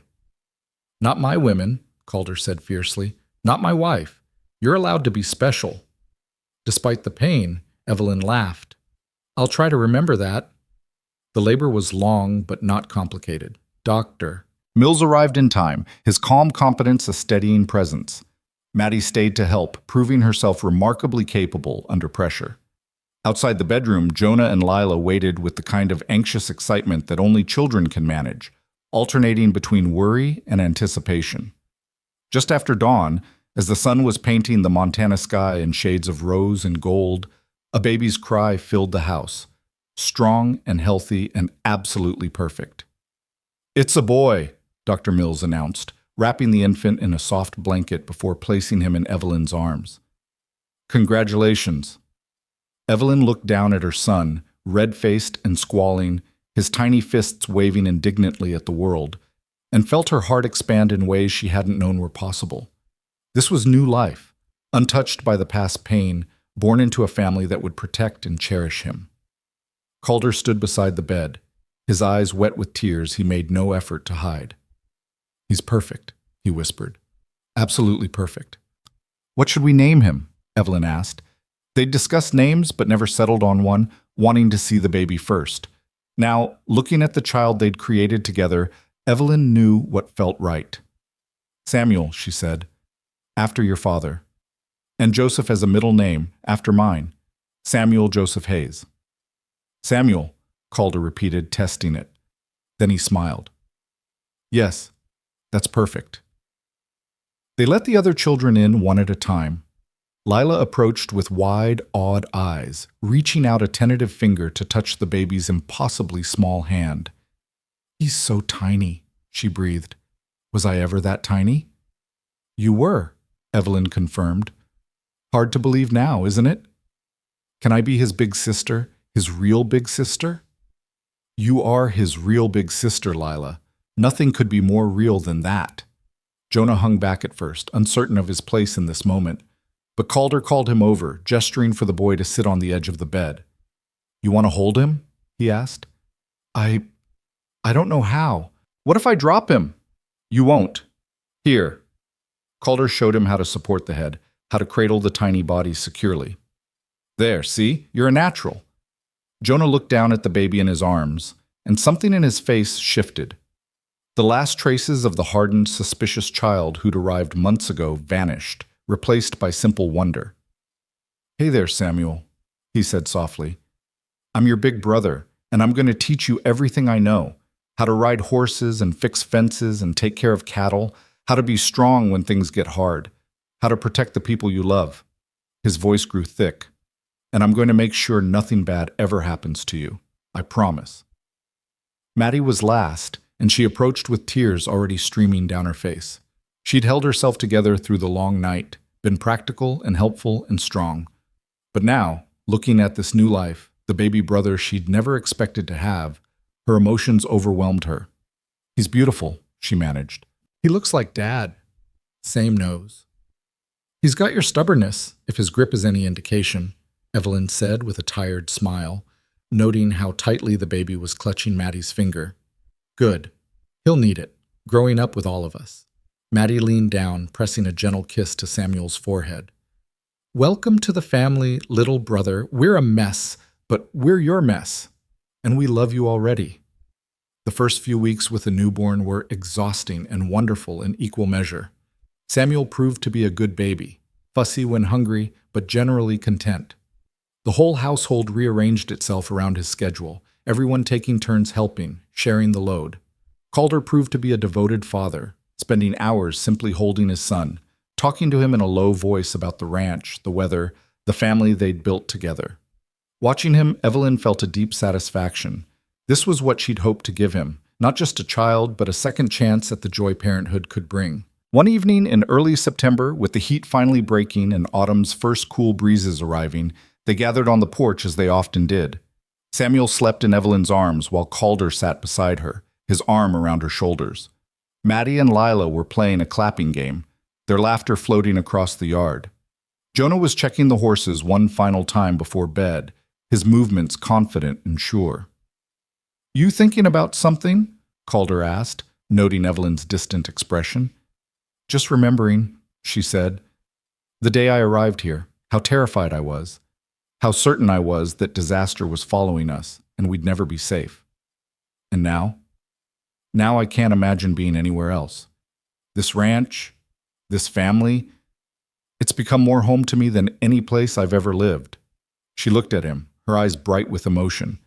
I came here expecting duty and obligation, but what I found was love, real love, in all its forms. I asked for one bride, Calder said, echoing the words he'd spoken months ago. And I got a whole family.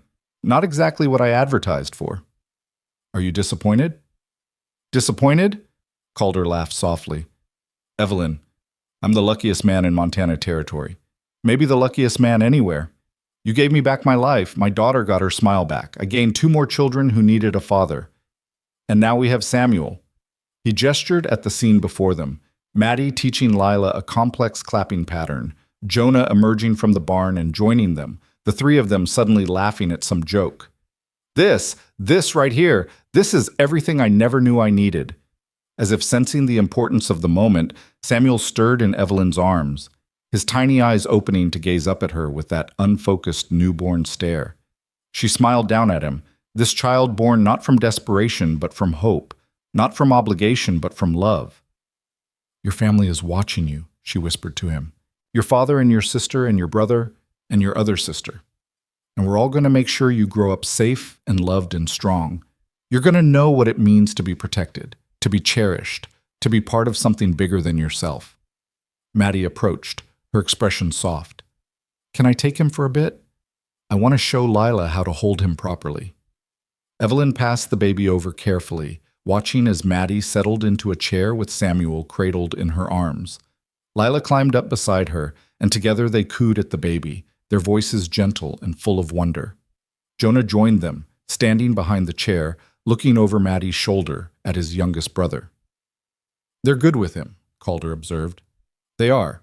Maddie, especially. She's going to make a wonderful mother someday. Not too soon, I hope. Calder's tone was dry. Though I suspect Thomas Grant might have opinions on that timeline. You've noticed that, have you? Hard to miss when a young man rides out here 3 times a week with increasingly flimsy excuses for why he needs to check on us. Calder shrugged. He's a good kid. Could do worse. Could do better too, though I can't think how. They sat in comfortable silence, watching their children, because they were all their children now, not just by law or circumstance, but by love and choice. The setting sun painted everything in warm amber light, softening the rough edges of the buildings, making the valley look like something out of a dream. A year ago, Evelyn thought, she'd been living in Philadelphia, trapped by grief and fear, watching her sister suffer and feeling powerless to help. A year ago, she'd been answering an advertisement from a stranger, boarding a stagecoach with 2 terrified children, running toward an unknown future because any future was better than the present they were living. And now here she was, married to a good man, mother to 4 children who were healing and growing and learning to trust again. Safe in ways that went beyond simple physical safety, safe in heart and soul, knowing she was valued and loved and home. What are you thinking about? Calder asked. Choices, Evelyn said. How one choice can change everything. How getting on that stagecoach, coming here, trusting you, it led to all of this. And if you could go back knowing everything that would happen, the danger, the fear, the confrontation with Victor, I'd do it again in a heartbeat.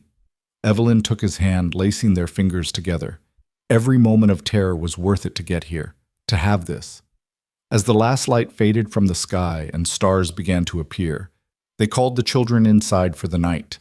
The routine was practiced now, washing up, changing into night clothes, saying prayers or good nights depending on the child. Lila insisted on kissing Samuel before bed, whispering something to him that made Maddie smile. Jonah checked all those doors and windows, habits from harder times not entirely forgotten, but transformed into simple caution rather than fear. When everyone was finally settled and the house had grown quiet, Evelyn and Calder stood in the doorway of the nursery they'd created in a corner of their bedroom, watching Samuel sleep in the cradle Calder had built. He's going to grow up knowing only love, Calder said quietly. No violence, no fear, just family and safety and the chance to become whoever he wants to be. All of them will, Evelyn corrected. Jonah, Lila, Maddie, Samuel, they'll all have that chance now to heal, to grow, to build lives that aren't defined by trauma. Because of you. Because you were brave enough to run, to fight, to trust a stranger. Because of us, Evelyn corrected. Because you were brave enough to help when you could have turned us away. Because together we built something stronger than either of us could have built alone. They returned to bed, lying in the darkness with the sounds of their sleeping household around them. Through the open window came the night sounds of the ranch, horses shifting in the barn, the distant call of an owl, the whisper of wind through grass. Weeks turned to months again, and life continued its forward march. Samuel grew, his baby features developing into distinct personality traits. He had Calder's calm temperament and Evelyn's curious nature, constantly wanting to see everything, touch everything, understand everything. Jonah turned 12 and took on even more responsibility around the ranch. He could rope a steer as well as any adult cowhand now, could doctor a sick animal, could make decisions about herd management that Calder trusted completely. The thin, frightened boy who'd arrived with a knife and a wall around his heart had transformed into a confident young man who knew his worth and his place. Lila thrived in school, proving to have a quick mind and a gift for learning. She still sometimes woke from nightmares, still sometimes went quiet when memories surfaced. But those moments grew rarer. And when they happened, she had a family who understood, who held her through the fear, who reminded her she was safe. Maddie did eventually marry Thomas Grant, but not until she'd turned 18 and Samuel was walking and talking. The wedding was at the ranch, of course, with the whole community in attendance. She and Thomas built a house on the neighboring property, close enough to visit daily, far enough to build their own life. Within a year, she announced she was expecting her first child, and the cycle of life and love and family continued. On a warm evening in late summer, nearly 2 years after Evelyn had first arrived, the entire family gathered for supper, Calder and Evelyn, Jonah and Lila, Maddie and Thomas, with Samuel toddling between them all, getting into everything with the fearless enthusiasm of a 2-year-old. "More," Samuel demanded, banging his cup on the table. "Manners," Evelyn reminded him gently. "More, please." He flashed a grin that was pure mischief, and everyone laughed. "He's got you wrapped around his finger," Jonah observed to Calder. "He does, and I'm not ashamed to admit it." Calder reached over to ruffle Samuel's hair. "That's what youngest children do. They charm everyone into giving them whatever they want." "Is that what I did?" Lila asked innocently. "Still do," Maddie confirmed. "Don't think we haven't noticed." The conversation flowed easily, jumping from topic to topic. Plans for the fall harvest, Thomas's new position as full deputy, Jonah's hopes for next year's cattle drive, Lila's latest school achievements. It was the kind of ordinary, everyday talk that families have, made extraordinary by the journey they'd taken to get here. After dinner, as the adults lingered over coffee and the children played in the yard, Evelyn found herself watching them with a full heart. Samuel chasing after Lila, both of them laughing. Jonah showing Thomas a new technique for rope work. Maddie resting her hand on her growing belly, her face serene with happiness. "Penny for your thoughts," Calder said, settling beside her on the porch steps. "I'm thinking about that first day," Evelyn said. "When I stepped off that stagecoach with Jonah and Lila, terrified out of my mind, certain you'd send us away. And you just stood there in that brutal heat, looking at 3 strangers who'd brought nothing but trouble to your doorstep. And I chose to let you stay. You chose to save us. There's a difference." Evelyn leaned into him, comfortable with the contact in ways she'd never been with anyone else. "I've never asked you. Not really. Why did you do it? In that moment, when you could have said no, when any reasonable person would have said no, why did you say yes?" Calder was quiet for a moment, considering. When he spoke, his voice was thoughtful, honest. "I looked at those kids, at Jonah trying so hard to be brave, at Lila not even able to speak because of what she'd witnessed. And I saw Maddie, saw what she'd been through when she lost her mother, how close I came to losing her too, to both of us drowning in grief." He paused. "And I looked at you, standing there exhausted and desperate but refusing to break. And I thought, Here's someone fighting for what matters. Here's someone who knows what it means to love so completely you'd risk everything to protect it. How could I turn that away? So you saved us? No. Calder turned to face her fully, his eyes serious. We saved each other.